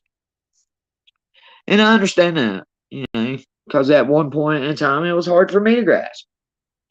But that's where you got faith. That's where your faith comes in. That's the faith that I'm going to flip out a light switch and that light's going to come on. or the fact that I'm gonna sit down on this bed and it's not gonna fall out from under me. You know. So, well, wow, for somebody that was just gonna chill and not talk about anything heavy today, I feel like we covered a lot of stuff. Oh, I feel like we about ready to go have a revival or something. But seriously though, y'all are a really great group, and you know, I'm lucky. I'm lucky that I got people like y'all because most people just think I am batshit crazy. And don't encourage me neither. Like, if I'm wrong, tell me I'm wrong. Don't let me just go on and be looking stupid. If y'all really think I'm wrong about something or y'all disagree with something, I mean, speak up. This is not going to turn into WrestleMania or nothing because I really, I need that because sometimes it's easy to get caught up in all stuff coming through my head, and sometimes it's easy to just like center or whatever. But if you feel like something's just too crazy to, like I'm just like when I thought that when I realized I was talking to interdimensional beings and that not everything that was coming through there was an actual ghost, that I was actually talking to something in a parallel universe or an interdimensional being. I honestly started live. You can ask Shannon, and I'm like, y'all listen to this, and please tell me that I'm not crazy. Because as I was telling them about it, I was believing that I had done lost it. I thought I'd done absolutely freaking lost it. I mean, I was listening to myself talk, but yeah, I wasn't believing what I was saying. You know what I'm And that's kind of hard when you do believe as much as I do and you trust that what's coming is real and that you can trust it, and then bam, I'm like I'm just not even believing this shit. Because it was, but I've got better with it. I really thought I had lost it though. I was like, Shannon, please listen to this and tell me that I have not just went totally crazy. And it was there, most of it. I mean, not everything that I heard, because evidently they can erase the audio off your video without erasing your voice, your dog's voice, or the rooster that's crowing outside your window. But yet every spirit voice, 42 minutes of tape was just gone. Gone. On that particular tape, but I had that other backup one. Next, File. Yeah, he's restricted too. Well, he don't know. He thinks he knows. What'd you say? Oh, that just moved on me. I thought I seen somebody say thanks for letting you be a part of this group. Who said that? No, thanks for being a part. Don't thank me. Shoot.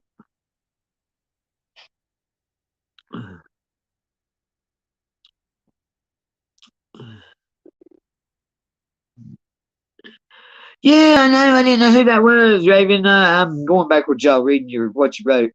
Yeah, I kept hearing stuff was coming in my head, and I kept hearing that's me, but I couldn't figure out who the hell was saying it, and it was her. We was in a live chat. How am I hearing it? And it was Trip, but she was up on panel, and I didn't even know her. I didn't know it was her. So I was tripping. No, yeah, it was you, Crystal. Thank you for being a part of this group. You don't gotta thank me. I ain't doing nothing but pushing a button so we can all chat. It's y'all that make without y'all, I mean, what would I be doing? Talking to the air like it was last night.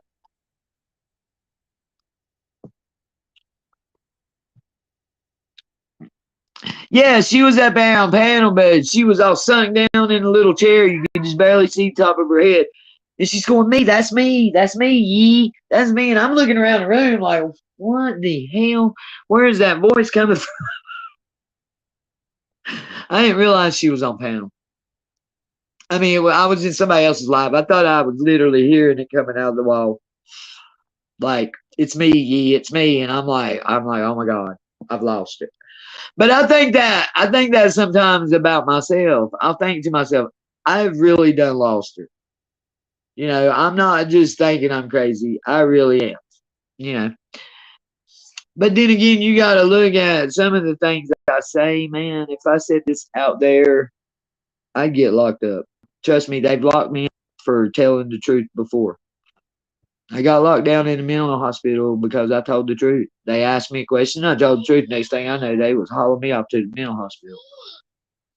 So I learned that you can't tell your doctors the full truth.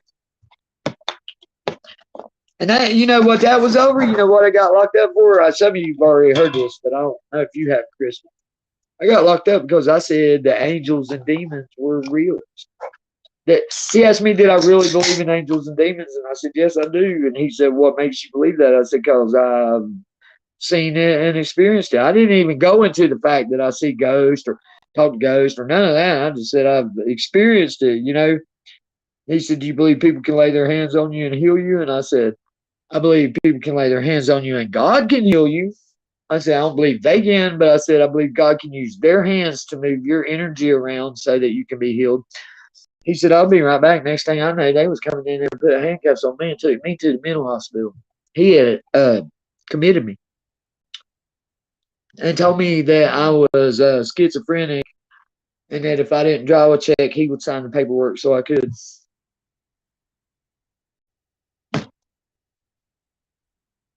And that's truth. That's a true story.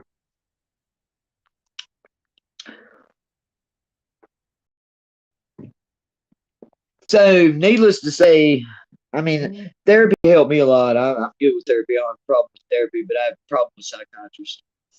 I don't have a problem with psychologists, but I have a problem with the actual doctor who thinks they know everything and wants to tell me that my whole entire life has been a delusion that I've just been hallucinating my whole life.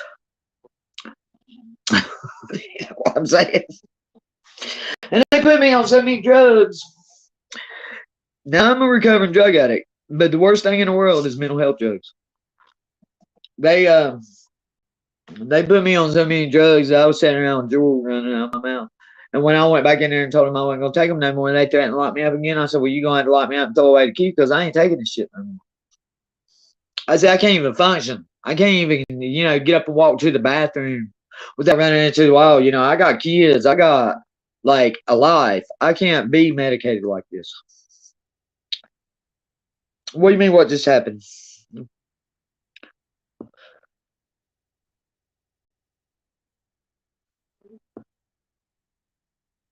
What just happened? What was weird? Some people left, I think.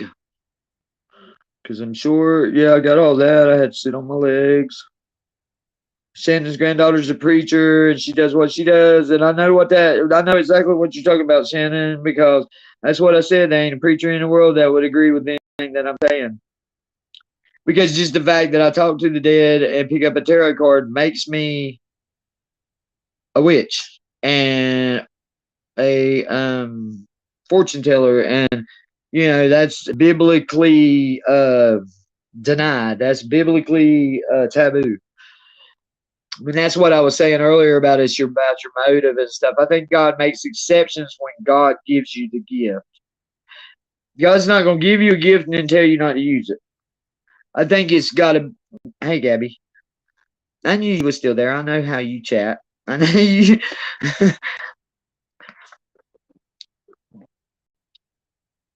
Yeah, you do. You really do. And it took me a long time to come to that conclusion because I used to be yeah, I did have to learn to talk to my doctors. But you know what I found to be the best thing? And doctors nowadays are different than they were back when I first started, so it's easier nowadays, but just be honest with them. I mean, you can't be completely honest about everything, but you for the most part, you got to be honest. Like when I went in there and said, hey, I have to have these opiates because I got this bone disc disease, but I'll just be honest with you, I smoke pot. you know, or if I'd go to the hospital because I was in so much pain, instead of making up some bullshit story to tell them so I might could get some pain medicine, they would say, "What are you here for?" And I'd say, "Pain management." I'd say, "I'm in so much pain that the medicine that I have is not helping. I need something stronger." And you know what? 9 out of 10 times they would give it to me because I do have the medical like records to back that up. So I was being honest with them. Instead of going in there and trying to bullshit them and get it, just tell them the truth. Because if you really medically need it, they'll give it to you. I mean, they didn't give me a script to bring home, but they got it. You can't kill all pain. So they would bring it down to a level that I could control with my own medicine, you know. And it took me a long time to learn how to just be honest like that with the doctors and stuff because of they locked me up for being honest. Oh, I was coming in there. You're what? Hanging out. Oh Lord. Let me put this up here, yo, because my dog is going to attack me for this food. Get down. You cannot have my food. I'm sorry. Here, you can have a piece of pasta. That's all. I'm sorry. I can't have it.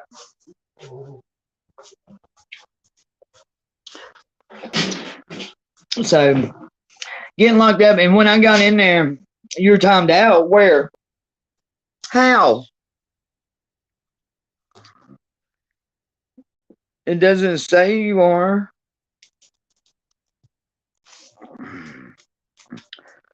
I'm sorry if I timed you out. I didn't mean to. How did I time you out? Oh my God. I did not mean to time you out. But I could have because I'm terrible with this chat thing. Are you back in now? I can see you. You must be back in now. I'm sorry, Christy. I might have done that because I did. Can you fix her bag? Do I know how? Do we know how to fix her? This is for Pablo. Okay. We already have this. Phone and all. I figured she'd want the phone side. Well, look, he's gonna lick the plate. He just missed the whole pork chop. Oh no, you just. I'm on, Christy. I'll have to give you my like messenger or somebody else's or something.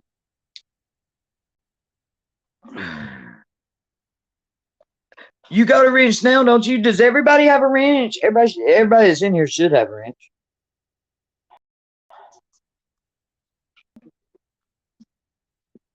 Did I time anybody else out? Oh my God, I'm so sorry. This red stream, man, you just barely touch chat and it goes all to hell. Y'all see me? I usually set my phone down and don't touch it. I didn't mean to, I did not mean to time you out. Oh my God, I'm so sorry. I really am. I didn't mean to do that. I don't know if you don't have a, I'll give you a wrench, but do you still have a wrench, don't you, Jamie? Or was that on the other name? That's because you changed names. I'll give it back to you though. I have to go in YouTube to do it though. And if I leave Restream, it'll end the live stream. So I'll do it after we get out of here, y'all. I give you and Christy both one. Crystal both one. Dang it, Crystal, I'm gonna end up calling you Christy, it looks like, because of that's what's stuck in my head now. Because of old girl saying that. Because didn't you say that was you that was in chat that she was talking to when they thought it was me? Oh Lord, no, didn't I? Didn't just time Jamie out, did I?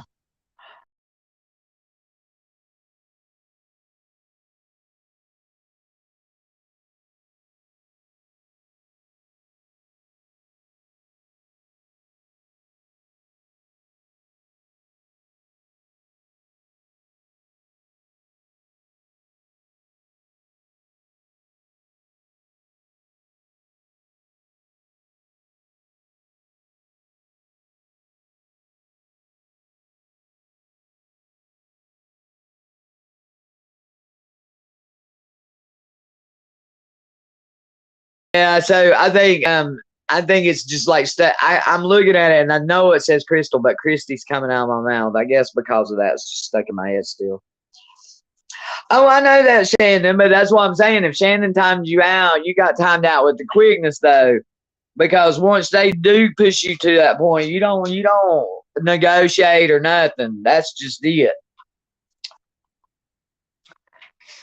Well, every time I've ever been given a wrench, I've made mistakes and timed out people's freedom. So people don't give me a wrench anymore. But yeah, I will get you and Crystal both of a wrench whenever we get out of here. And I have to go into YouTube and do it. I can't do it from here. And I also learned now. See, on StreamYard, I could leave here and go pop over. I could change, because I'm on my phone. But I could change like windows and pop over to YouTube and do it, and then pop right back in here. Right? Can't do that on Restream. If I leave out of here and I'm gone more than 3 seconds, it'll end the whole live. I didn't have you blocked, but I went in there and just unblocked everybody, even the trolls. I had to, because everybody was telling me they were blocked. Like Mom last night in the birthday live, I was talking to Shannon and I was talking to Mom too. Well, Shannon got booted off because of her Wi-Fi. And I was like, Mom, are you still in here? And nobody would answer me. And I could see that there was one person still there. So I thought it was a troll. So I was like, well, thank you for coming. And, I'm going to end it because you won't talk to me. And I'm not going to sit here and look at somebody that won't chat to, because I didn't know who it was or anything. So I ended it. And then Mom texted me on Messenger and she's like, that was me. And I was trying to answer you, but it wouldn't let me type in chat. So I went back to my YouTube studio and I went into the Restream and all that. Went back through all of it to see if she was blocked, and she wasn't. So I'm not blocking anybody. That's the first time I've ever timed anybody out in my own chat. But I didn't mean to, Crystal. I really didn't. It won't let me kind of scroll down. It's not like StreamYard was. But I kind of like it because I got unlimited streaming and I'm on the free plan. It was $25 a month. Then I still had a time limit at StreamYard. But I don't like it as well as StreamYard. I like StreamYard better. But I'm not going to pay for something just so I can have a better scroll down on chat when I can get it. Because I am kind of poor and I'm bad about, if I say I'm going to do a 30-minute live, it turns into 3 hours. There's been times that there have been a couple of us in here and I blinked and it'd be a 9-hour chat. I mean, a 9-hour live. Everybody used to talk about Ziggy and I'd be like, God, I don't see how anybody could do 8 to 9 hours. I've done it 4 or 5 times and didn't even. Me and Shannon that day I was downloading, everybody left, people left and come back. And everything. Shannon stayed and heard every word. She stayed for almost 6 hours and listened to me. I didn't even take a breath, I don't think. Because I was channeling it. Once it started coming, I couldn't. Yeah, there's a time limit on StreamYard. It's 20 hours a month. I do 20 hours in 3 lives. Because they deduct like 15 minutes for this and 15 minutes for that. And because you got if you do it as a premiere, it takes like 15 minutes and just all kinds of stuff. I mean, I've had to learn all this stuff by myself. Baby girl, crazy girl helped me a little bit, like being able to how to go in and change my little colors and stuff like that. I didn't even know how to do none of that. But I mean, now I can do that. Now, for the $25, you get unlimited streaming. But, buddy, you better not be a day late on your bill because they started billing me like on the 31st and I got paid on the 1st, right? And it said that I couldn't stream that night because I hadn't paid my bill. Well, to their little chat thing and chat botted, and then I had to call me. I, got on a call with them, and I told them, look, because they wanted me to put in another card, and I'm like, I don't have another card. This is the card that I use. I'm like, I get paid tomorrow. Well, no, it was gonna be Monday because the first was like on a Sunday or something. Anyway, it was just like less than 48 hours, and they told me if I couldn't pay it right then, that I couldn't do it alive right then. So it pissed me off, and I went over here to Restream, and I could. It didn't say nothing about no free account. So I got on their little chatbot thing, and I said, "Do y'all not have a free account?" And she said, "Yeah, sure we do." And she showed me how to set up the free account, and it's unlimited as much as you want to stream. If I want to stay on here 24 hours a day, I could.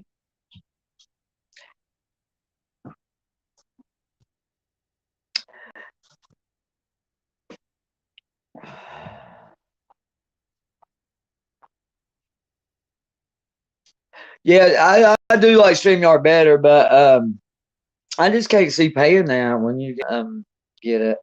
I mean, if you want to do that, I'll be happy to put it on there and do StreamYard, and we could do it.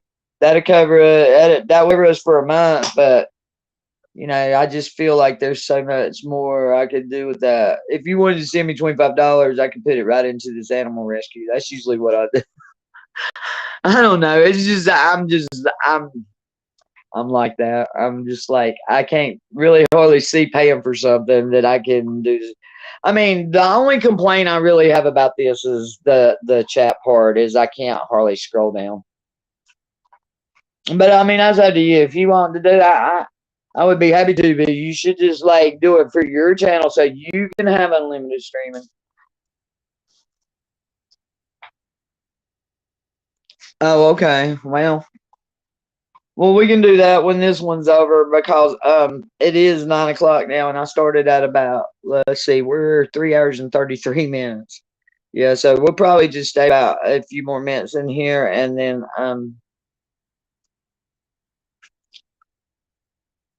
they show up like a year after we sent them. Oh yeah. Oh, you don't. Well, yeah, if you want to do that, we'll do that because I do prefer StreamYard, but I just really didn't have it to well, I mean, I would have had it that like I said, when I got paid, I would have paid it, but they kind of made me mad because they wouldn't let me they wouldn't even let me do the one live stream, and then they didn't want to let me go back to a free plan because of my Curiosity Shop email is actually a Google business because it's registered as a Google business.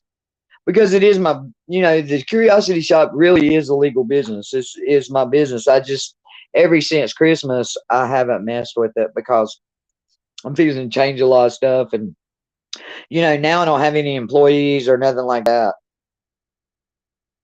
because of COVID, like, kind of killed it. So since it was just me, I'm going to kind of revamp that and try to, that's what I was, talking to you about that one day. Man, I would love to like find some kind of partner who was kind of, into that, and we could like sell some soap and some like Tasha makes homemade soap. I'm sure that Shannon makes homemade something.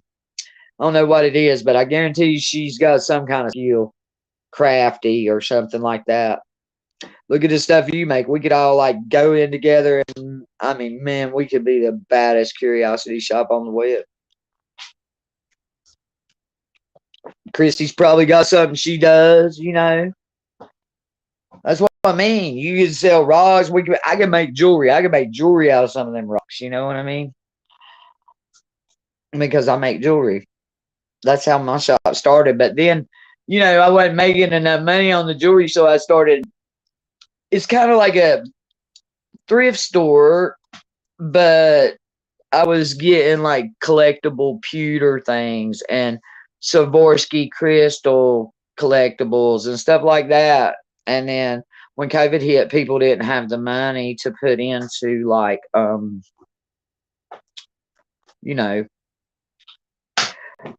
I got this little clown on a skateboard. It's a Spoon Teaks pewter clown, and he's holding a Swarovski crystal, which is like one of the leading crystals in the world.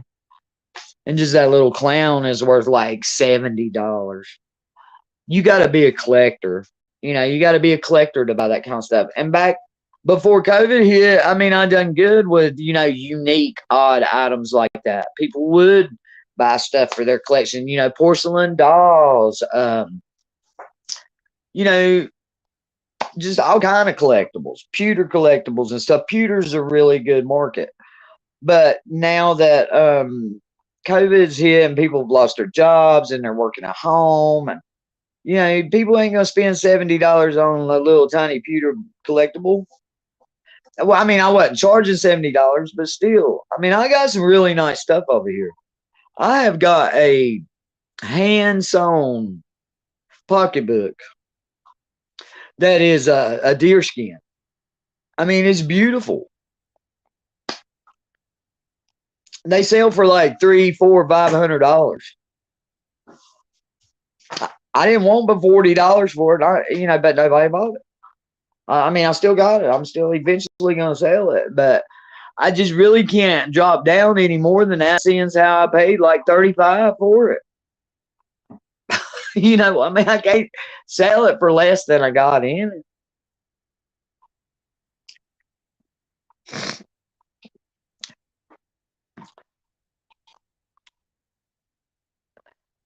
Well, Raven, I'm gonna give you a little advice on that editing, because I know you've seen me mess a few videos up.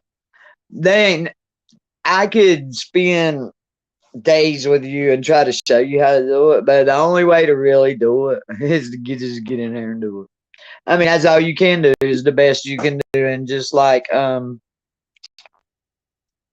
yeah, that's what I'm saying. Like, just the five of us, or the six of us, I guess I make six. The five of us that are in here right now, if we combined our talents, we could just do like a show or two a year. I mean, it wouldn't even have to be a full-time thing. We could just come together and like sell all of our stuff. We could do good, I think. And see, that's what I wanted to do with my channel. Anyway, I wanted like those of us that are in here right now. All right, say you got something that you do, or she does photography. If somebody comes to me and says, "Man, I need a photographer," what should I do? Send them to Crystal. If somebody says, "Well, I need one of those pine wreaths for my door for Christmas," I should send them to Shannon, because she just said crafts. That was just, an example. If they need a pendulum board, I would send them to you.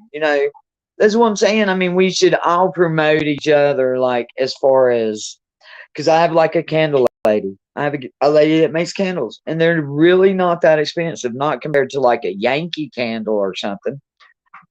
They're more expensive than you're going to get at the dollar store, but they're not no more expensive than a regular, everyday good candle. They're good candles, the kind that burn for a long time. They're not burnt up the first time you burn them, and stuff like that. Yeah. Yeah, and Gabby's right. Everybody starts somewhere. Don't be shy. Look, if you put it out there and it messes up, then either fix it or delete it. And I had to learn, I learned that the hard way. What all kind of photography do you do there, Crystal? You know what I would just love to have done is like that. What's it called? Carillion photography or whatever, where they take a picture of your like aura, like at the psychic fairs and stuff. Every time I see somebody that does photography, I ask them if they do that, because I think that would just be the neatest thing, But out here in the middle of nowhere, they don't have those kind of fairs, and we don't get those kind of photographers. But see, now, like photography, you might could actually. Oh, okay. But see, you might actually help somebody like me and Jamie, because when it talks about speed and stuff like that, I mean, I'm lost. I'm lost. I just have learned how to like do the speed and stuff. I mean, shutter speed, things like that. I mean, I have no clue what none of that means. Oh yeah, but Shannon, that's awesome. She makes cookie jars from clay pots and fills them with the good stuff. Oh man, see, yeah, but that would be awesome. I could go for that. Like Natasha, she makes the homemade, like the soap bars, that have like patchouli in them. Some of them have like aloe. Yeah, me too. I've had people tell me what they could see or whatever. I see a lot of pink with you, Gabby. I see a lot of like what's it called? Like a rose quartz color. Like a very calm, I see a very calm aura around you. Really soft greens and blues and pinks.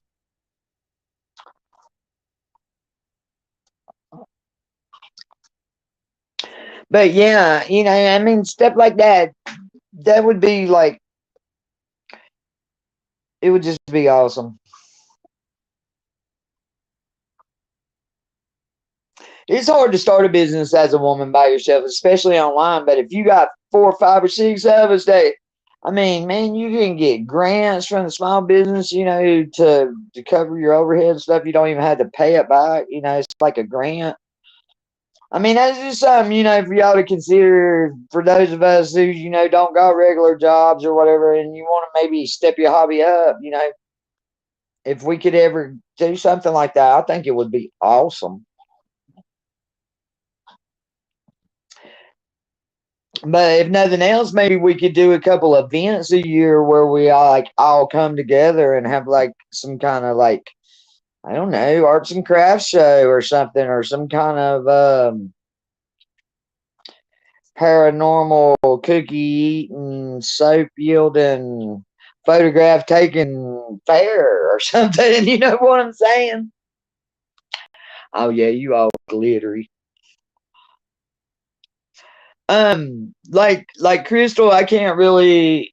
I mean, I'm third eyeing it. I'm not getting a real good view, but I see a lot of really soft blue around her, and some greens, and some just like balanced looking. Are you a very balanced person, Crystal? I mean, I know that's like a personal question, but the initial read that I get off of you is like you're very balanced. Almost like a Libra. You ain't a Libra, are you?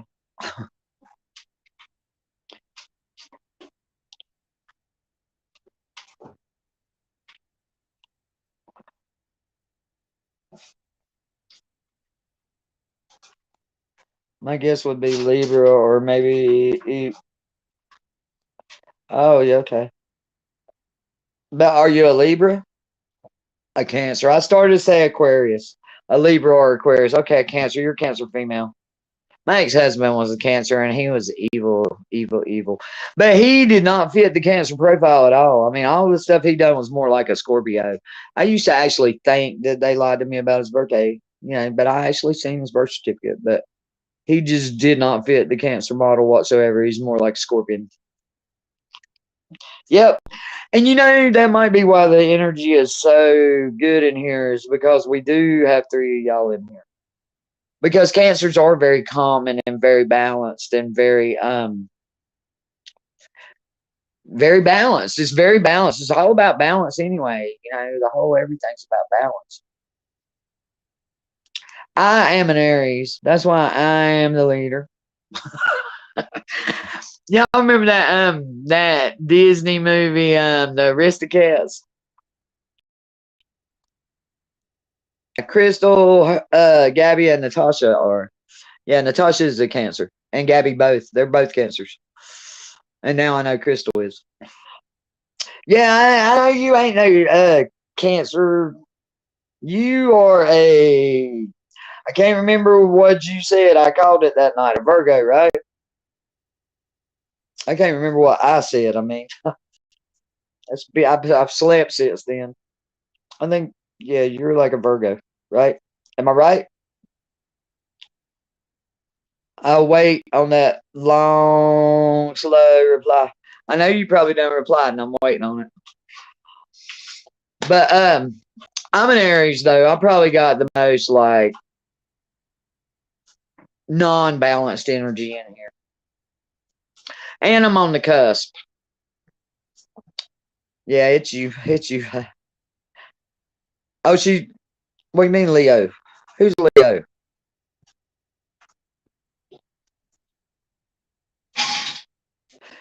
Uh, Shannon's Leo. Shannon ain't a Leo, is she? Shannon, you ain't no Leo, are you?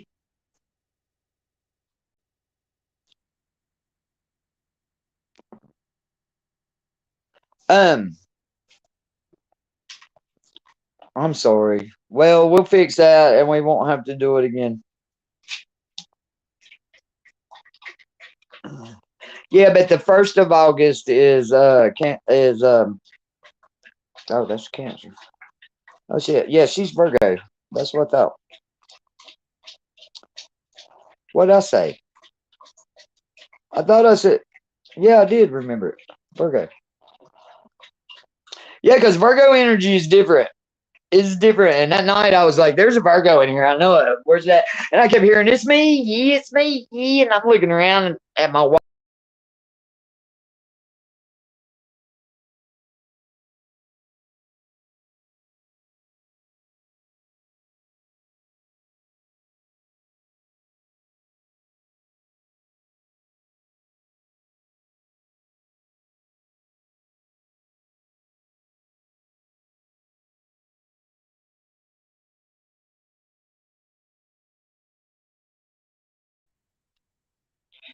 I know the 20. No, it's the first. The 22nd is a Leo.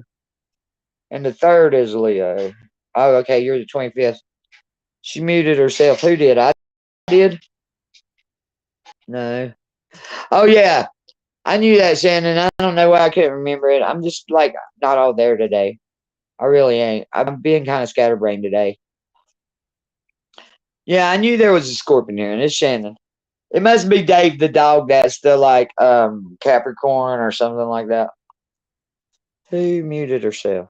I did. Okay, it's back now. Right. I'm trying to. Yeah, I didn't mean to mute anybody. I don't see Crystal anymore. Tell me I didn't time her out. Please don't let me have timed her out again. Alrighty. Yeah, but I mean that's pretty good.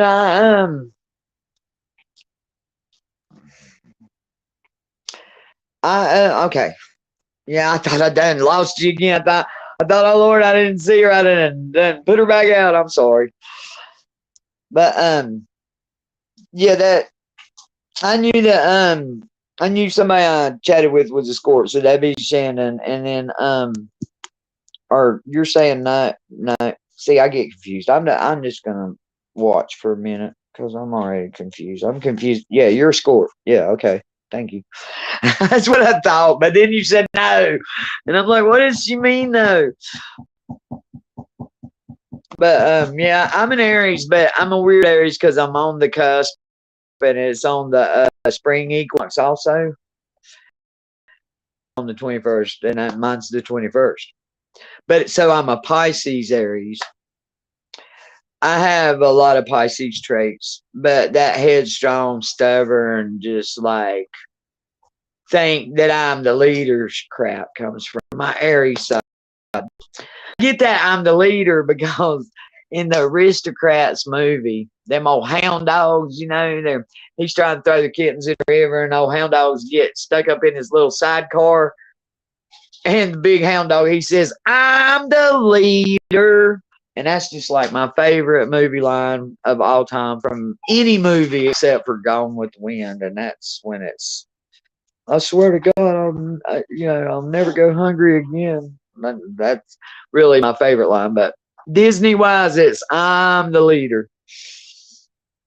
And it comes from the Aristocats.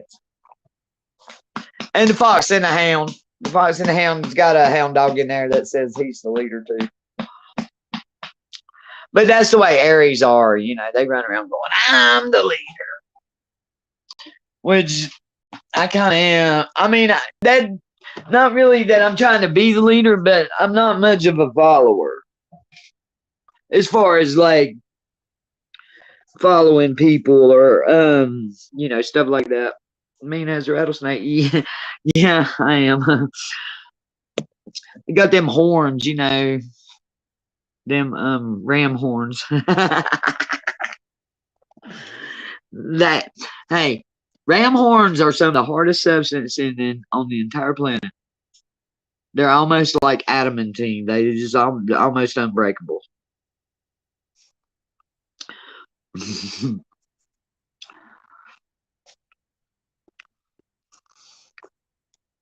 It ain't no wonder that's why they always shit.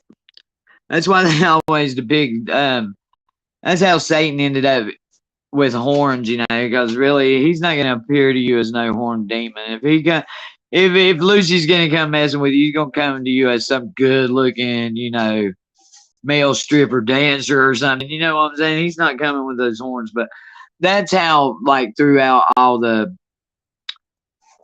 literary world and the art world and stuff like that, he ended up getting horns because of being so stubborn and kind of like bullheaded, you know.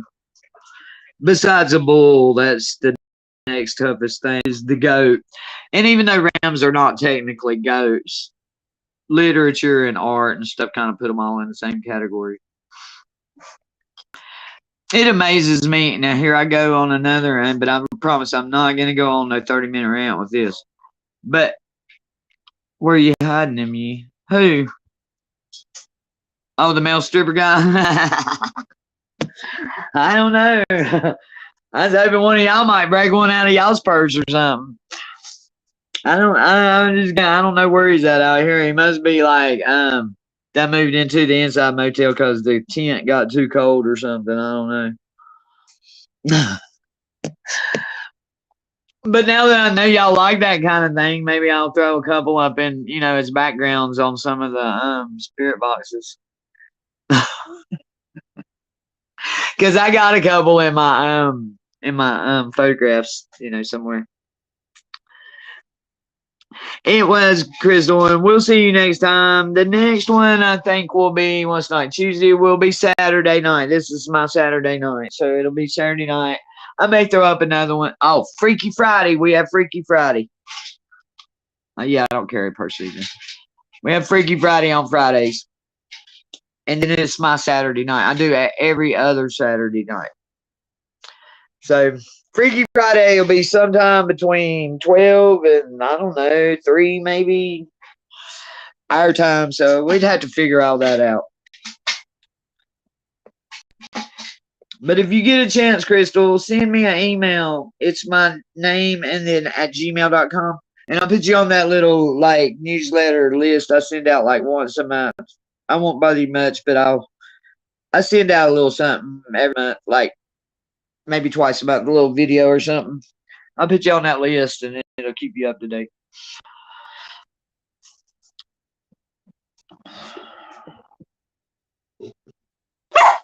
Okay, now you hush. Yeah, ladies, I kind of got to go to my dinner setting over there. He doesn't eat his pork chop, but I think I'm gonna kind of go too. But I love y'all, and I am glad I done the stream today. I'm glad we got to do some chatting. This was great.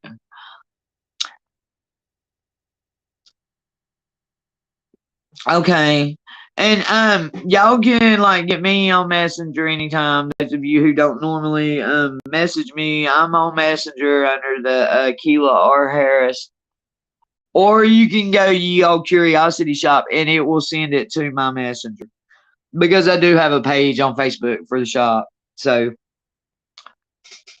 and then my email is my name, Ye Old Curiosity Shop. But it's spelled funny, so it's like it is on my channel at Gmail. That's all. I mean, it's just the name and at Gmail. So y'all can like email me or whatever anytime.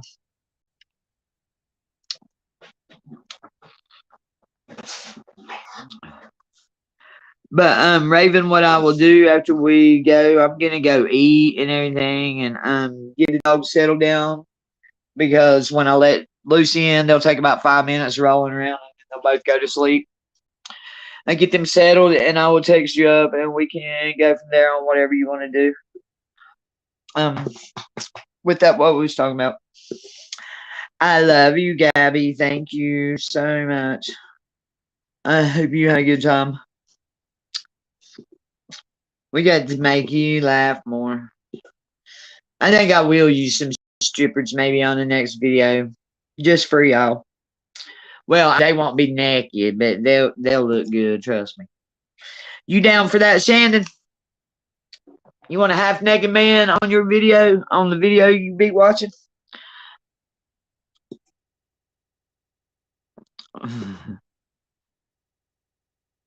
You're up at your lurking hours. Yeah, I hear you. Is Shannon still here? I was trying to see if she wanted the half naked man in her video. Anyway, whether she is or not, I love you, Shannon. I love you, Gabby. I love you, Jamie. I love you. Whoever else is all here, I can't even see who else here.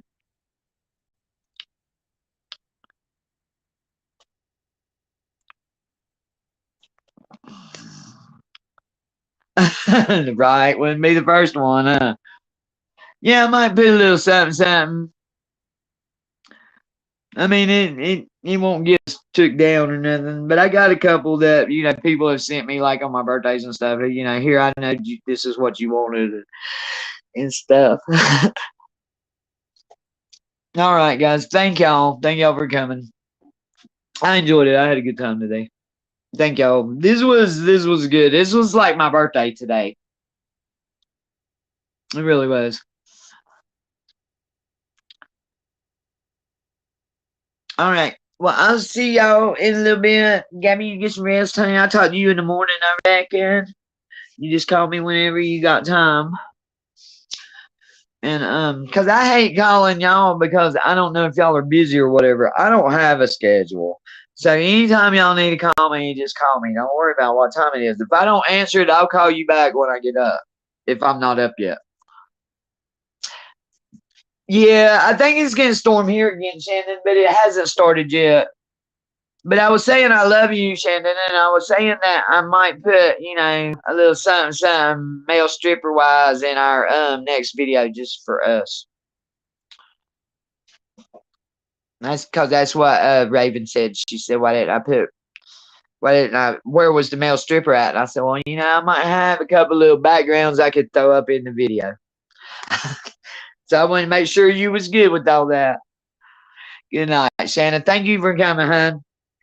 This was we just basically done the birthday party today. And I look forward to getting out with some of that clay pot and cookies that you got going on there. Because trust me, that's the kind of stuff I like to buy. I love cookies. I'm a cookie monster. Good night, y'all. I love you. See y'all Friday, if not before. Good night. Look, Gabby put a rose. That is so cool. Look, say night-night, Pablo. Tell him, say, I'll lick you. I'll lick you. You're not getting my Coke. Now here. Look, you gotta say bye to the people. You're not getting my drink. I know how you are. You want my drink.